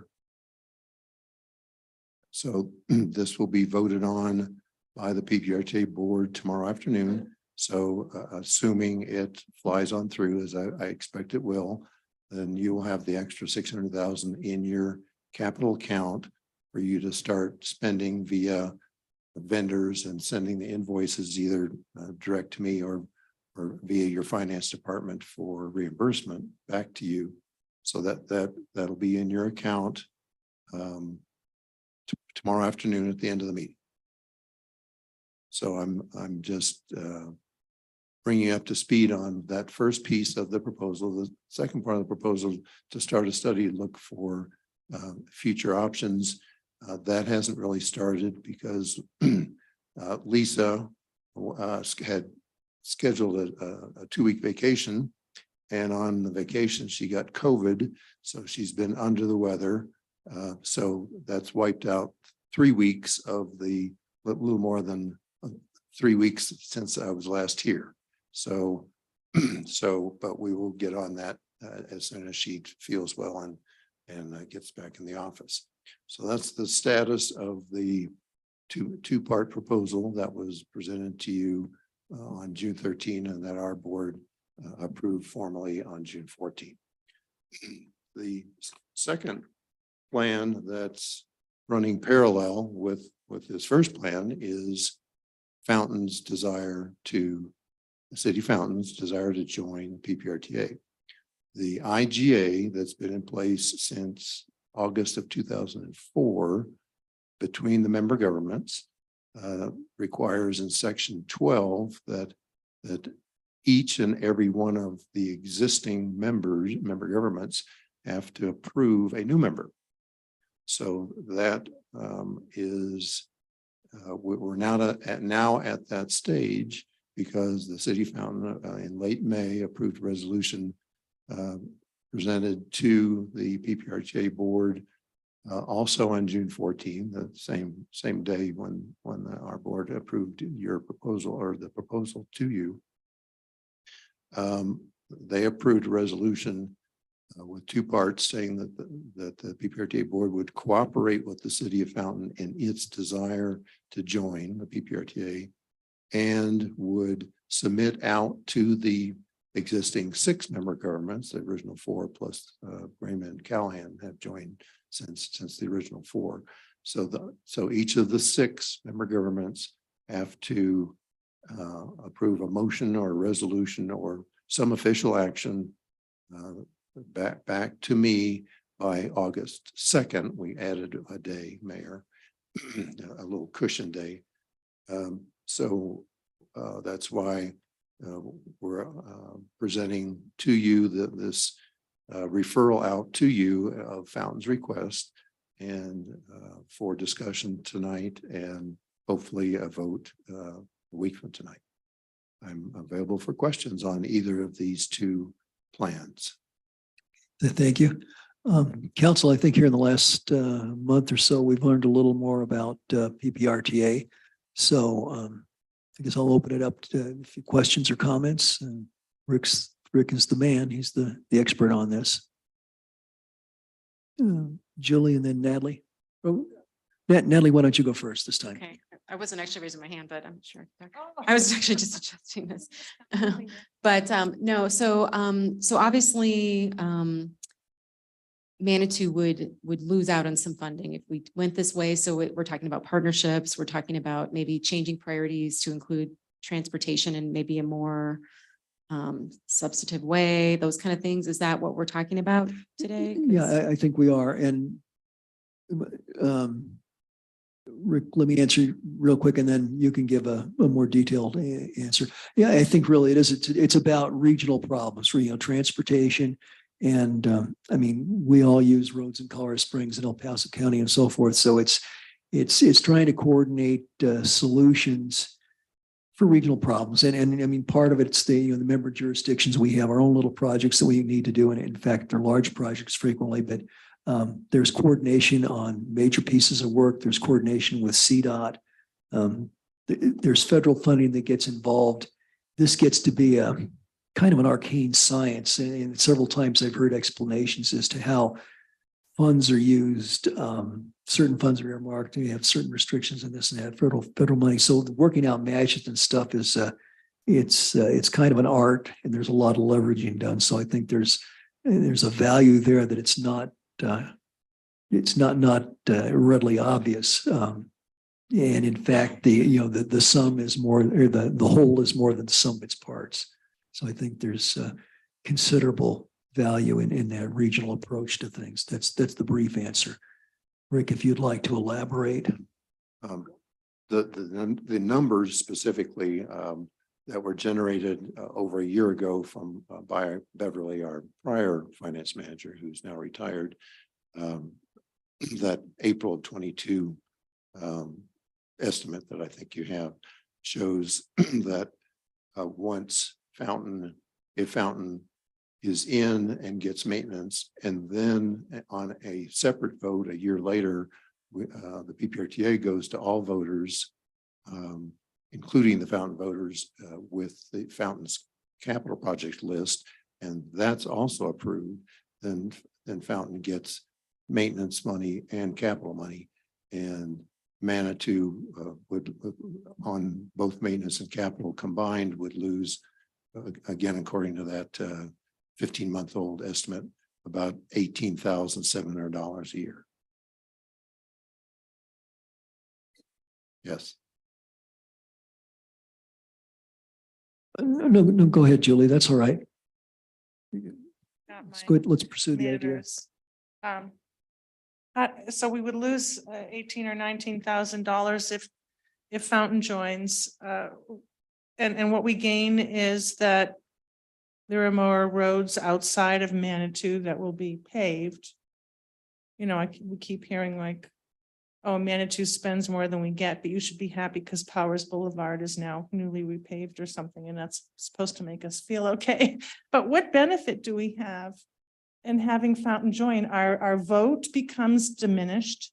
It's already almost useless, but it becomes ridiculously useless, right? I mean, we've got like a 1% vote at that point. We have no influence. We lose money. Why should we, the reason we should vote yes, if we should vote yes, is so that we can have more Colorado Springs roads get paved and we get less money. I don't know. I need help knowing why I should vote yes on this. Can you tell me the pros? I get the pros and the cons, but I don't get the pros. I got the cons. What's the benefit? All I can give you is a regional A regional benefit. benefit, it'll be more money in the pot for everybody, and there'll just be more regional benefit on the reduced voting. I've been with the PPRTA since month number 5, since it started. It started in January of 2005, and I started in May of 2005. I can only remember 2 closely contested votes where a portion of a whole vote might have made a difference. One was recent, but I think one was in 2009. Those are the only 2 closely contested votes that I can remember in 18 years, where the difference between a 1.0 vote of your director versus a 0.75 vote versus a 0.6 vote would have made a difference in 18 years. And we'll lose $18,000 a year at least if we vote yes. Yes. Thank you. Thank you. Nancy? Yeah, on the surface, this looks very negative for Manitou. However, I think that there are additional pros that we've not addressed, and they are access to a great deal of expertise that has been proving very useful to us in the past, and partnerships with our neighboring jurisdictions. One big pro that we have used in the past, albeit a number of years ago, is interest-free loans. But that, if depending on what kind of loan we would get, that would almost be worth $18,000 a year. And thirdly, I think, and I give the PPRTA staff and the board credit for recognizing that there was an issue with the funding and committing $600K above and beyond to Manitou than had originally been programmed. Right, the vote has been taken. It's just now that the budget needs to be, the final budget amendment needs to be approved, but they've already, the board back in June, I think it was June. Yes. June Had 14th. approved it. So I don't think that that's a risk. But the commitment on the part of PPRTA and the board to look at how capital improvement in particular are committed in the future. So that could help make up for that 18,000 as well. That's TBD. We don't know yet, but I think that the very good faith has been shown, and I would anticipate that and expect that to continue. So those are some positives that I see on Thank you very much. Admitting Fountain. And I would mention too that sometimes the roles are reversed a little bit, and PPRTA is up at the State House saying that, you know, the Pikes Peak region is not getting the cut that it should get statewide, that somehow if money goes to Denver, it stays in Denver. And so, and I know Andy Gunning, one of Rick's associates, he had mentioned to me, and I think Rick was part of that conversation too, saying that they understand that allocations and the methodologies used have to be rethought from time to time. So after 18 years of doing things based, well, in terms of maintenance, principally on population and not necessarily for capital, but I think more often than not, capital allocations were based on population, where that was kind of the guiding light, that it's time to rethink that.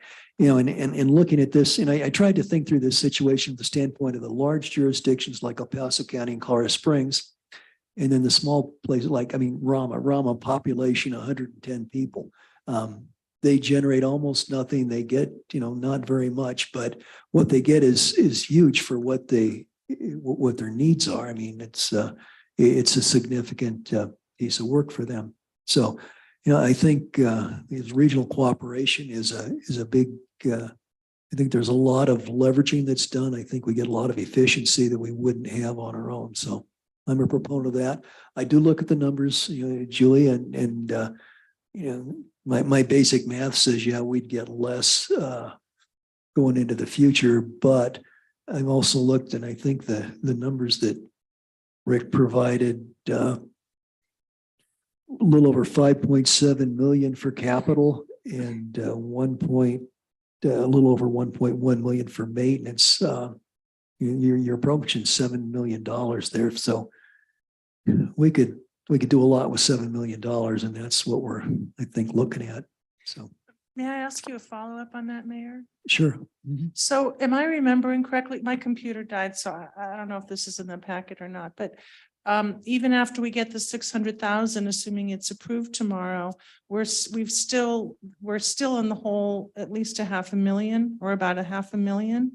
No, in terms of I don't think what so. we paid in versus what we got back minus the 600. Where does that leave No, us? okay, I this don't is the recall. part where I'm going to blush, Julie, and depending on, there were several variations of I think spreadsheet things got added in, and then we figured, well, we need to take out 10% because that's going to go to transit. So when we got that, I think probably the number that, the way Colorado Springs, they did the math and they said, Manatee, you're out about 325,000. And that was their recommendation, was to give us 325,000 or thereabouts. And I think Denise said, I think $1 million is a better number. Well, because we were in the hole about $1 million and then we got. No, I don't think we're ever that much in the hole. It was kind of negotiating. And then one of the county commissioners said, well, if we split it, that'll be $600,000. So, you know, I don't think rocket science was really involved. I think that was how the number came up, and it was arguably closer to fair. I think we did okay. That would be my feeling. Okay, Nancy, I was actually gone for a little bit, and May and Nancy did a lot of this. No So. matter, and I think Denise is looking it up, but no matter which spreadsheet you were looking at, it was less than 500K. So yeah. So if we've already lost somewhere like less than $500,000 of our money, and then we'll continue to lose an extra 18 grand a year. And unless the board decides to allocate our funds differently. Until then, that's what we're being told. Do I have that right? We'll lose 18,000 a year. Is that what we were just told? Yeah, I think that's based on the numbers we have. That's And a fair in addition projection. to what we've already been losing historically. Well, okay, now as Nancy said, when you ran this, when several people did the scenarios, said the most. It was still a negative something, Well, it was- 350, 450. It was still, we were still in the hole. Okay, actually, I think maybe Denise is in a good position to respond to that. I think Rick I wants have to the also. numbers. The spreadsheet that we presented to you on 6/13 showed since 2005 up to 2022, we're only in the hole 339,000, head by 300,000 right now. per what they gave us. So we're in the plus, not the negative, by the spreadsheet that was presented on 6/13 to council. But that spreadsheet was going all the way back to pre-marijuana stores. Since the marijuana stores, that's when we're in trouble because we generate all this money. That's in 2018, where we were only 52,000 in, or 52, 52,000 in the whole. 17 were 82,000, 16 were 5,000, and in 2015 we got an additional 372,000 more than what we collected. So that is, if you look at it by every year, it really depends on the year and what was allocated. We average in 2022, we were $234,892 that we gave more than what we received. So it depends year by year. It changes based on what was collected, et cetera. So it wasn't just because of marijuana, because 2016, we only were 5,000. We gave a little bit over 5,000 and that was it. And then, like I said, 2015, $372,000, we got more than what we collected. Right. Thank you. I'm sorry, Nancy, go ahead. Yeah, just that, again, no one had ever looked at these numbers before Manitou jumped in and, a few months or in the past 6 months or so that Manitou started looking at it. So no one knew this. And I think, again, that it now will be kept an eye on. And I think that, again, from the board and the staff, we have a commitment that they're going to keep an eye on it in the future and look to hopefully ensure that it doesn't get that out of whack again. So that, to me, I heard that as a commitment from you guys, that that's what you're doing. Yes, absolutely. Does that help, Julie? I mean, it's, and I think something too, it's like when with the MAPS project, or I guess with the WAPS project, the West End project, it went on forever. It seemed like it was Columbia Road to Manitou Avenue. The city of Manitou helped pay for part of that, but we didn't have the cash. So El Paso County, through the courtesy of PPRTA, loaned us the money. And so I think we still have somewhere in the neighborhood of $400,000 to pay back on that. But that's just, it's sort of transparent to us now. We pay that. So it's relatively painless and we were able to, do our participation in that. And I do appreciate that it gives us an opportunity, if everything else is approved, to get an interest-free loan. But if we're not going to be paying $300,000 worth of interest anyway, then losing $300,000 just so I don't have to pay $50,000 of interest, I'd rather pay the $50,000 of interest if those are the two choices. So I realize that it's nice to get an interest-free loan, but since we're always behind the curve and we're always paying in more than we're getting back, that's my concern. But I get it. No, and you're right with the marijuana, that's been a huge factor. We've had good sales. Now, if that were to go away, and I think back of when I was sitting here a year ago and worried about the then November election in Colorado Springs, it's going like, we'll never get these projects done. So we've got basically a safety net. And I think that's important to think about. We've had, and this gives us, stability too. So, when I look at almost $7 million, you can come up with a pretty good capital improvement plan that's going to span many years, and we could get, our streets up to snuff and make if we just work at it every year, we'd have that stability. It's Can you explain to me the $7 million that we're going to get? Yeah, I missed that. Yeah, right. Okay. In the packet materials, okay, and I think this was over 11 years. So this is spanning from 2023. Oh, you're talking historically 7 million. Well, no, this is a projection forward. Okay. Well, I mean, it's based on historical evidence, but it's this projection into the future. And that's one of the documents that was in the council packet. But over 11 years, they goes up to 2034. So this year to 2034, Manitou's share for capital will be a little over 5.7 million. And then for maintenance, little over. Manitou share of what is over 5.7 million? Well, of all the money goes to Of how PPRTA. much we have to pay to them? No, I'm sorry. This doesn't explain what we had to pay. This is what, this is based on the total, the expectation, the total revenue that PPRTA will collect from the participating jurisdictions. And this is based on history plus I think a little factor for growth and inflation. Oh, the PPRTA is going to get $7 million. No. PPRTA is big money. It's more like 150 million a year. Oh, so I've got 5.7 million written down and I've got 7 million, but I don't know what either of those numbers represent. I'm sorry. What are they? What's 7 million? Okay. Is that the money that we might get in the next Okay. 11 years? This was in the packet material. I know, Okay. I'm sorry, my No, computer okay, died and I, yeah.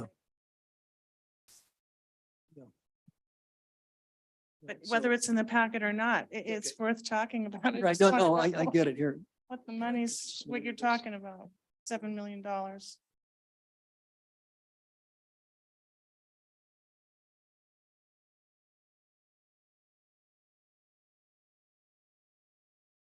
So.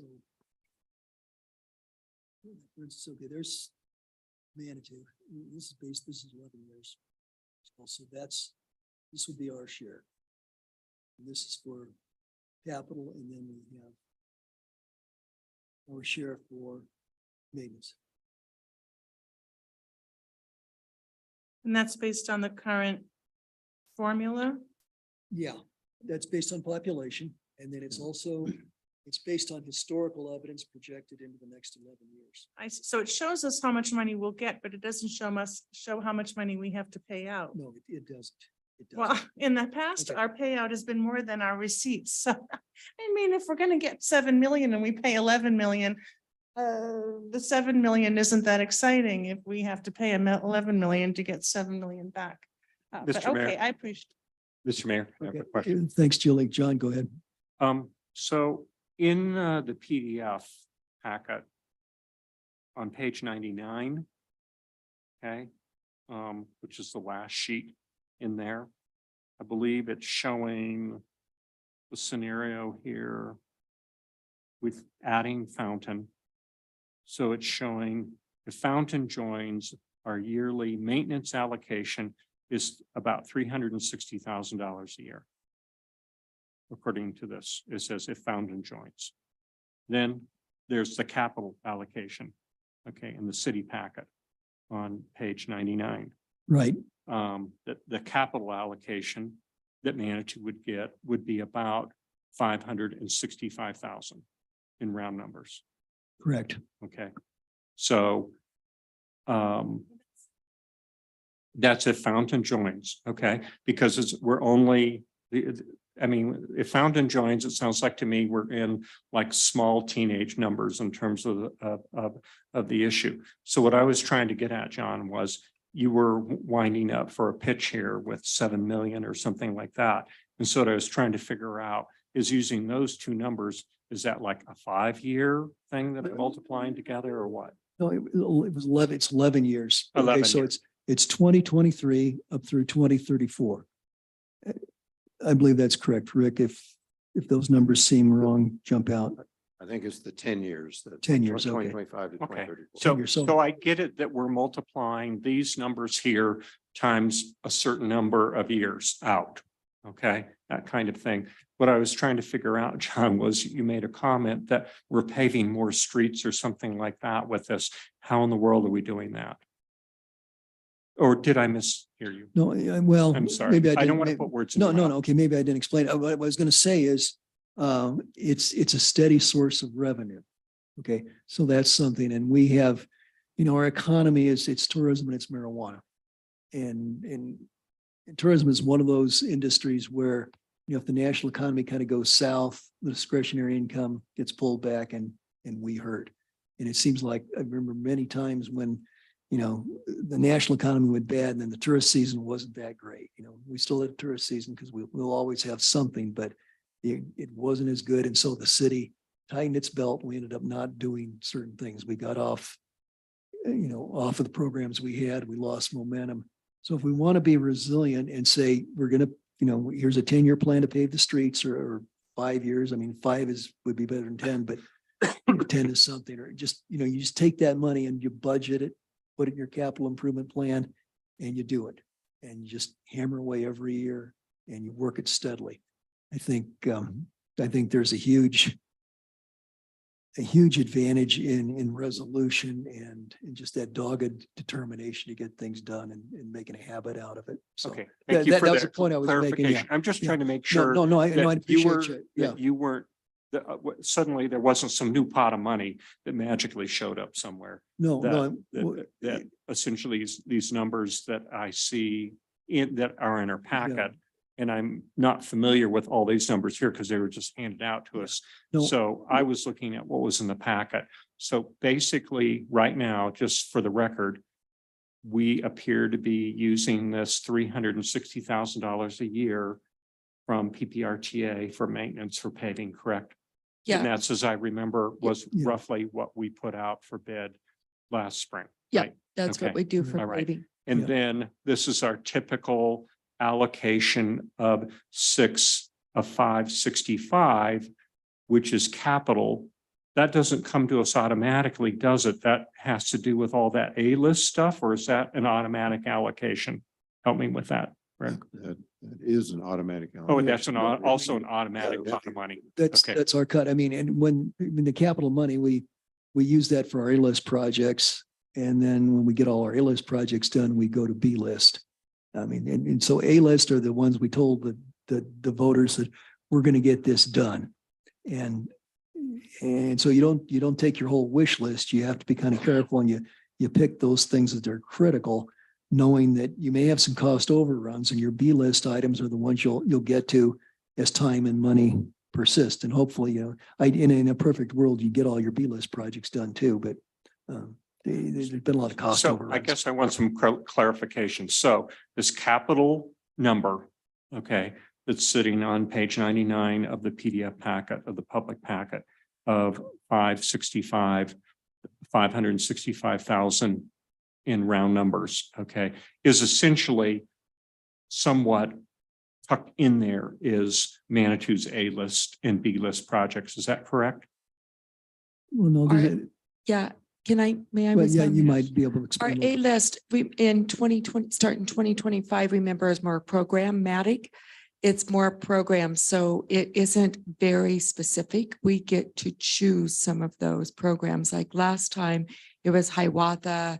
There were the West End, very specific projects. But when we came to you to ask for that A-list, we made it more programmatic. So I which guess gives what us I'm saying flexibility. is that is essentially the rough number Yes. that PPRTA looks at from the standpoint of what Manitou should be asking for in these A and B list projects. Is that correct? We, right now, and Rick, you may want to join in. Right now, we automatically get that amount by population. So it automatically goes into our account at the beginning of the year. However, they're going to be looking at that because the population may not be a fair way to do it. So that's one of the things that they've been Okay. dedicated Okay. to. But yes, it automatically goes Okay, in. I was just trying to connect together because we have these discussions of A list and B list projects. And then I was just trying to connect them in with these numbers on page 99. That's all I'm trying to Yeah, do. and John, one of those pages nearby, it's going to say, it's going to, in capital letters, PPRTA capital renewal revenue estimate, 2025 to 2034. And you'll see there highlighted in yellow, you've got 10 years. And then if you scroll down to the sheet below that, you'll see, and it's the same sheet I was showing Julie here just a little bit ago, you'll see that Manitou Springs, the total amount is 5 million, and this is for capital. It's $5,711,489. And those are capital projects, and that typically runs about 5/6 of the total amount that you get. The other approximately 1/6 that goes to Manitou is for maintenance, and that's $1,169,823. And is there a page in the packet that shows what we pay? I realize that's what we get. Yeah, no, But there we don't isn't. know what we pay. There isn't. We just and- know that it's more than what we get. Is Yeah, that and right? actually, this took a little forensic work on the part of Denise and Becca when this question came up several months ago. And Rick, correct me if I'm wrong, but I think you get, the PPRTA gets a check from the state. Is that correct? Yeah. So Yes, Mayor, it's a monthly direct deposit, usually the 9th, 10th, or the 11th of each month. So it's just an aggregate check. It doesn't show all the point sources where the money came from. So when Rick sees the money, he doesn't know if it came from Manitou or Colorado Springs or wherever. I'm not that interested in what Rick sees, with all due respect to Rick, but I just want to know. If I'm going to be making a recommendation, they say, well, Julie, do you want to pay $3 million a year of Manitou taxpayers' money so that you can get 1 million back? I'd say, no, thank you. If you said, oh, would you like to pay 1.05 million to get 1 million back, and you lose that money, but then you have the benefit of an occasional interest-free loan, I'd be like, oh, that sounds good. So it sounds like we're being asked to make a decision based on how much we would get back without knowing how much we have to give them before they give it back. That's difficult for my analysis. I'm sorry, and I'm going to complicate it more by saying that, no, It's crazy. well, How okay. I mean, if I said to you, gee, Mayor, would you like to spend $5 million and give me $5 million? I promise I'll give you 4 million back. Would you like jump at the opportunity? I mean, we gotta kind of know what's being taken from us I understand. before we decide if the amount given back Okay. seems like a good deal. Okay, Nancy would like to respond to that. Yeah, no, it's a good question. It's a very good question. And it was all in the spreadsheets that we'd seen in our previous packets. And I'm sure that they would put that in our packet for next week or whenever we're going to be voting on this. But hopefully also in that packet will show the, as you asked, also a very good question, pros and cons. Because there's more than just the Okay, Rick, dollars. so thank you, Nancy. Nancy, I'm sorry, are you finished? Okay, Rick, sir. 2 clarifications. The way I interpret the spreadsheet that we generated over a period of weeks is that through 2022, that Manitou Springs lost $339,000 in the aggregate over from 2005 through 2022. Now the 600,000 is going to Manitou to offset that $339,000 loss. So the way I look at it is instantaneously at the end of tomorrow's meeting, it will be plus 261,000 through 2022. Then there's the second commitment on the proposal that we presented on June 13th, that the board approved on June 14th, is to study options of how to change the formula so that you are held whole in future years. So that's a promise for a study. I can't promise the outcome. Are we giving direction? What are we doing? Or we're No, just discussing? no, this is discussion. Okay, because, next week on July the 18th, we're going to vote on this. Okay, and what's required here is it's a simple majority vote, and all the participating jurisdictions will be voting on the question, do we want to let Fountain join PPRTA? So in a subsequent meeting, we're giving our PPRTA representative that authority to do that or not, correct? No, we as a board are going to vote. Tonight? Okay. No, next week. That's what I'm just talking about, So just tonight procedurally. is just to talk about. Okay. So procedurally, this question will come before us again, but we're going to actually vote on it then. We're going to take action. If there is and the motion will be worded, shall we support, something to the effect, shall we support Fountain joining PPRTA? If it passes by a simple majority, then that is one of, I guess, 6 conditions, because each jurisdiction is going to have to vote. Their boards will have to vote, and if it's unanimous, then Fountain can ask their voters if they want to join. So That's all That's I how want to that do will is go. just And- clarify yeah, what's kind of yeah. before us Right, and what and- the timeline. No, of and the I appreciate that. decision Yeah, the windows are. timeline is important because, Fountain, they need to know if the existing jurisdictions are going to let us into the club. yeah, I mean, it's really kind of like a teenage club, if we're going to let them in, then they will have to do all the paperwork to get ready for a November election. So that's what's on the table tonight. We just basically want to talk about this. So, Michelle, you've been very quiet. Okay. Council, if you'll indulge me, I think we've got a couple of people here. I suspect are from Fountain. They've been waiting here patiently all night, and I think it would be hospitable of us to give them an opportunity to speak if they would like to do so. Before that, Rick, if you have any comments you'd like to make, and we may have additional questions for you, but if you want to speak, then we'll let the Fountain folks have their say. Our board is in favor of Fountain joining. And I think our board will take the steps to study options so that Manitou Springs is held whole in future years. I think we will be able to find a way to do that. Okay. Thank you, Rick. Appreciate that. We appreciate you waiting patiently too. So folks from Fountain, come forward. Welcome to Manitou Springs.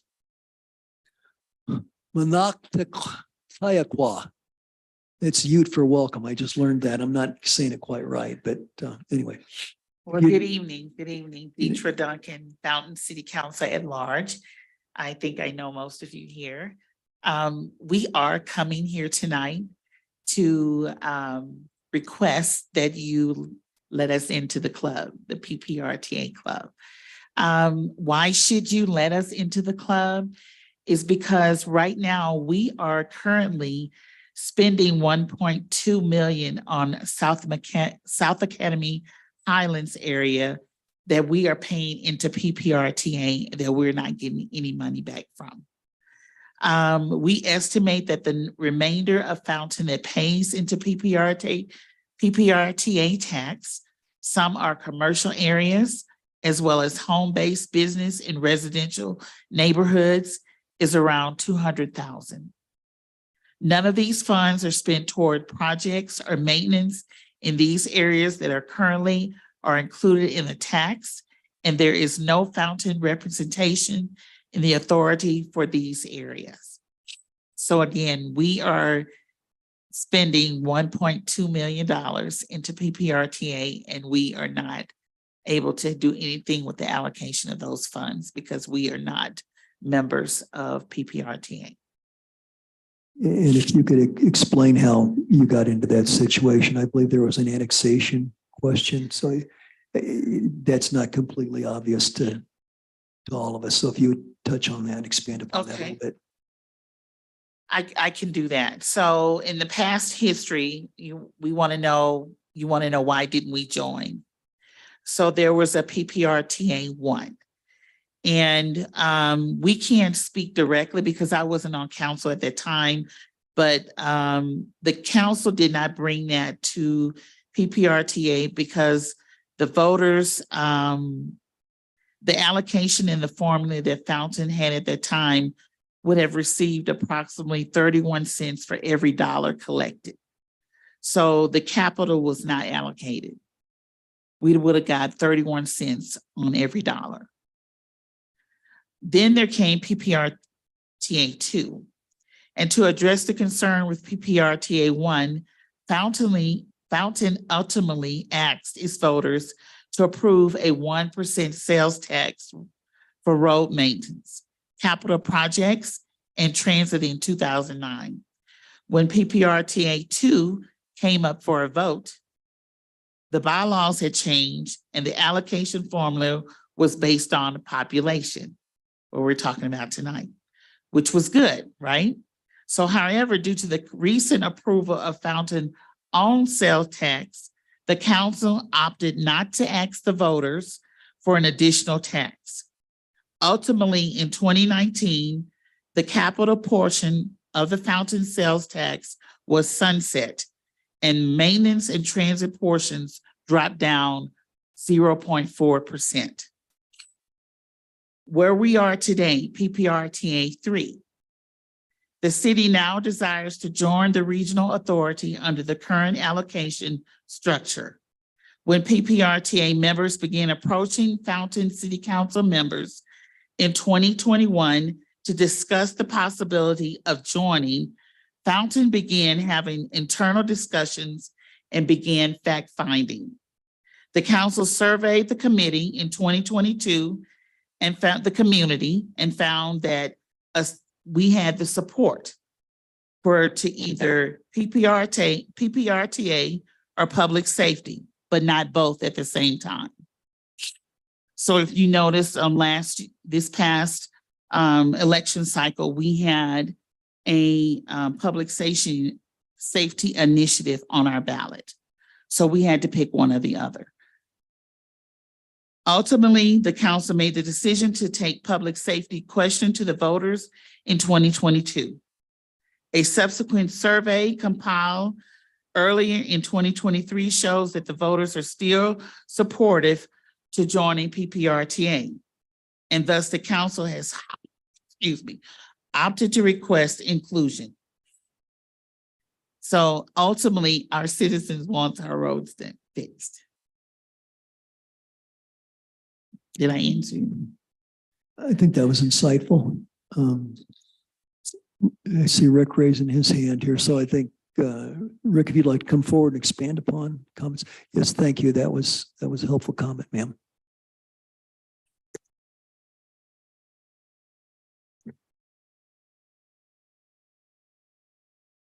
I just wanted to attempt to answer the question about the tax on Fountain's annexation of the South Academy Highlands area. That was unincorporated El Paso County on January 1st of 2005, when the voters in November of 2004 approved the geography of the PPRTA. So some years later, 2012, 2013, 2014, City of Fountain annexed that area. Of course, as everybody knows, there's a Walmart and a Sam's and some other stores on the hilltop there. So the Walmart Corporation in 8 or 10 years after the PPRTA was established, filed a lawsuit against the PPRTA and the Colorado Department of Revenue, claiming that a non-member municipality such as Fountain could annex an established PPRTA unincorporated El Paso County tract of ground and eliminate the PPRTA's taxing authority on that ground because the non-member annexed. So the PPRTA had to spend $250,000 in legal fees, and we went through the state district court, state court of appeals, and a state Supreme Court. And finally, state Supreme Court said, once it's in the PPRTA, which was established January 1st of 2005, a non-member municipality, whether it's Palmer Lake or Monument or Fountain or whomever, cannot eliminate the taxing authority on that ground that was later annexed by a non-member. So that's why the DOR, State Department of Revenue, has been collecting the tax on that ground with the Walmart and the Sam's and the other shops since they opened up. And that's why it's about, and that the estimate of $1.2 million per year has been provided to us by the City of Fountain. We have not independently confirmed that, but we don't disagree with it either. So that's why Fountain is correctly saying that their residents, primarily who shop there, are contributing the 1.2 million to the whole bucket of PPRTA, which benefits all 6 members, including Manitou Springs, and the City of Fountain is getting no benefit for the 1.2 million a year that has been collected on the hilltop. Did I answer the original question? I think so. I learned a little more out of that. Council, Was that a good explanation? I think so. I think that tells us a lot. That was good, Rick.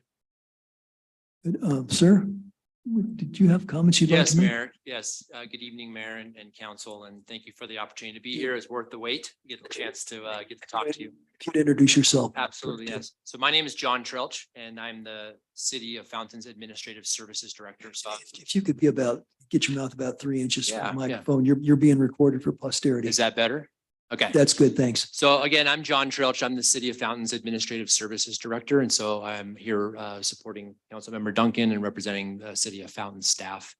I would just add to the conversation that, you know, the City of Fountain, you know, when you look through the history of the opportunities to potentially become a member of PPRTA, you know, initially it was a similar situation to kind of, I think what you were asking earlier, ma'am, about kind of what you put into it and what you're getting out of it. And at the time, you know, the council, you know, decided that it wasn't worth it. And then they looked to see what could they do themselves. And so Fountain passed an initiative called the Moving Fountain Forward Initiative, which was an internal tax in Fountain, a special tax. Well, that sunsetted in 10 years. And in 2019, that sunset came and the council asked to keep the money to put into capital projects for roads in Fountain, and Fountain voters did not approve that. And so that tax sunsetted. So that was the second opportunity to join PPRTA, but Fountain had already moved and asked its voters and had been approved to have their own internal tax. So that was the second opportunity that kind of had passed. So now this third opportunity where we find ourselves now is in a scenario where the City of Fountain really needs help with our roads. We have 108 miles of roads that are in varying states of disrepair. And we have a $650,000 a year maintenance budget.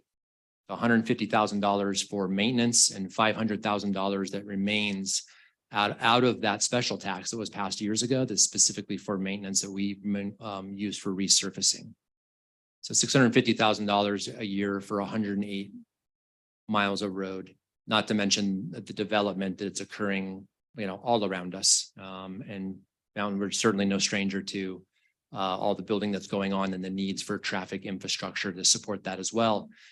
And right now we have no money for capital projects in transportation. So PPRTA approached us about this now kind of third go at joining the club and being part of PPRTA. And we look at this and also look at what is being paid in by Fountain taxpayers into the South Academy Highlands, and for instance, the reference to the 1.2 million and the 200,000. And that's just up in the South Academy Highlands. We really think it's probably more. And we know that our 30,000 Fountain residents shop in Colorado Springs. They come here to Manitou Springs on the weekend and shop. It's all sales tax. They're paying into PPRTA, but they are not getting anything out of it. So this is an opportunity. There's a real opportunity for Fountain to look and kind of address two things. One, doing right by our citizens if they choose to do so, if they choose by their vote to join PPRTA, if we're allowed to get some return in that tax money that they're paying. And secondly is to do right by our citizens by having some money as additional funds available and resources to address the serious transportation infrastructure needs that we have within the municipality. And so we come here tonight asking as a regional partner to ask for your support to a neighbor, you know, who really needs the help. We face a lot of the same challenges that you face here in Manitou Springs. And, you know, together as a region, we can address these problems together because they really are, you know, our citizens we're not islands amongst ourselves, right? There's flow in between our communities, you know, constantly. And we just ask to have the opportunity to ask our voters to get a little bit back, to put back into their own community with their own tax dollars. So I appreciate the opportunity to just make a little bit of comment and subject to anyone's questions again. Okay. Thank you. Great. Thank you, sir. Council, we have any questions for our visitors from Fountain? Julie.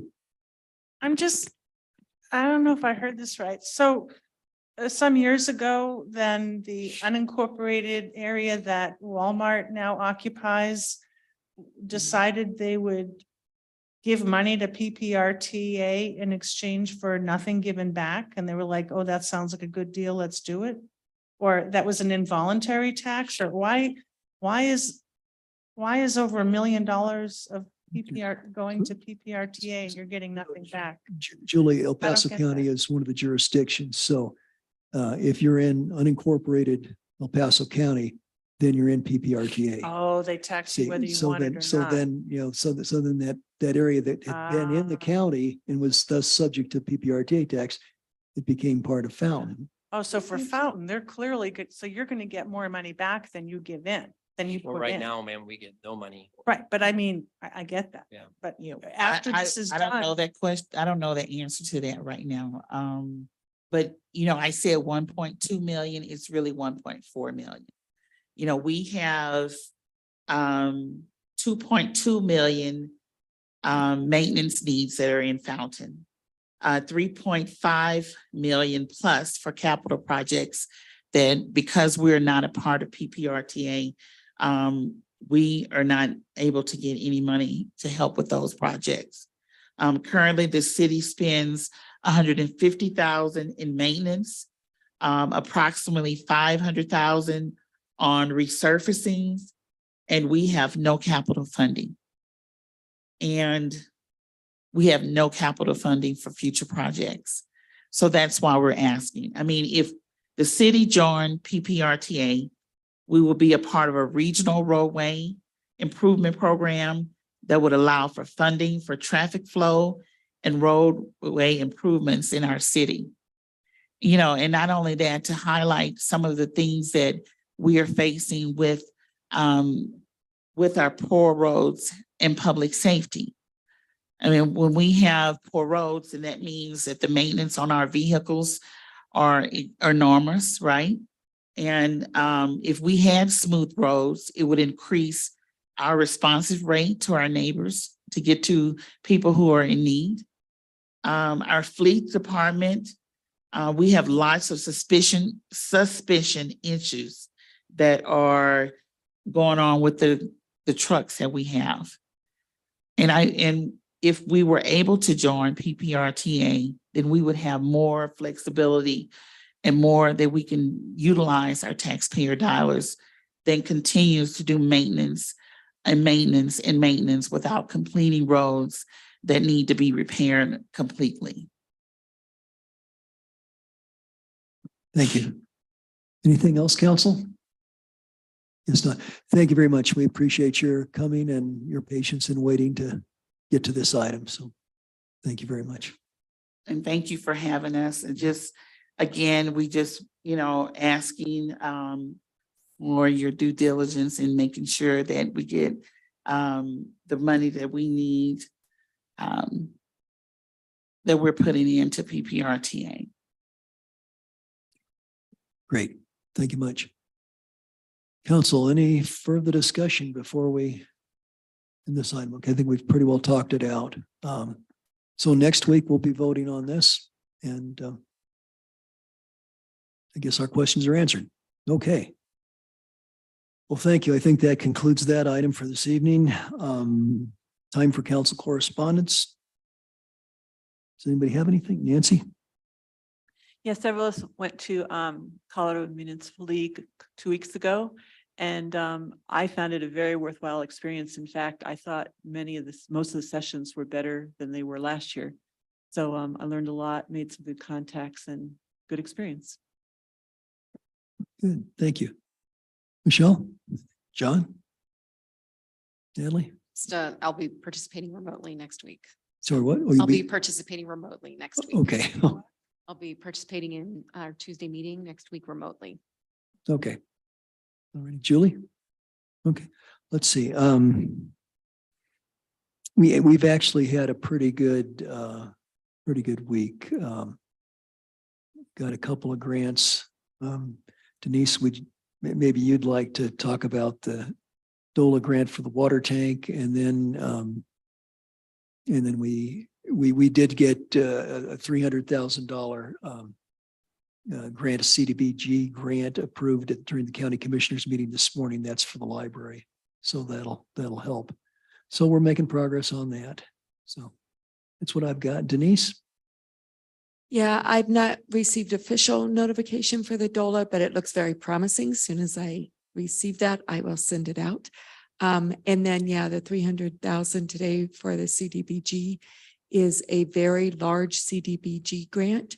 That's very exciting for the library. It still has to go to HUD for final approval, and then we'll get the notification in October. So yeah, it looks like we are getting some grants in the door, which is very good for our taxpayers. Right, yeah, and of course, that 600,000 that we'd already mentioned that came from PPRTA. I mean, it's making me feel good that we can get some projects, underway here before the end of the year. Okay, great. Denise, do you have anything else? Just city administrator's report. I'm sorry, I don't have meetings coming up. I do know that Friendship Day is coming up on July 29th. So great day to get out and see our neighbors and have fun. And then I believe the end of July, we also have a forum. Judy is putting a forum on for anybody who's interested in running for office. And that's been on the weekly report. Great, thank you. Well, I think that gets everything that we had on the agenda. This being a work session, we don't need a motion. We can simply adjourn. So if there's no objection, let's call it a night. Thanks, everybody.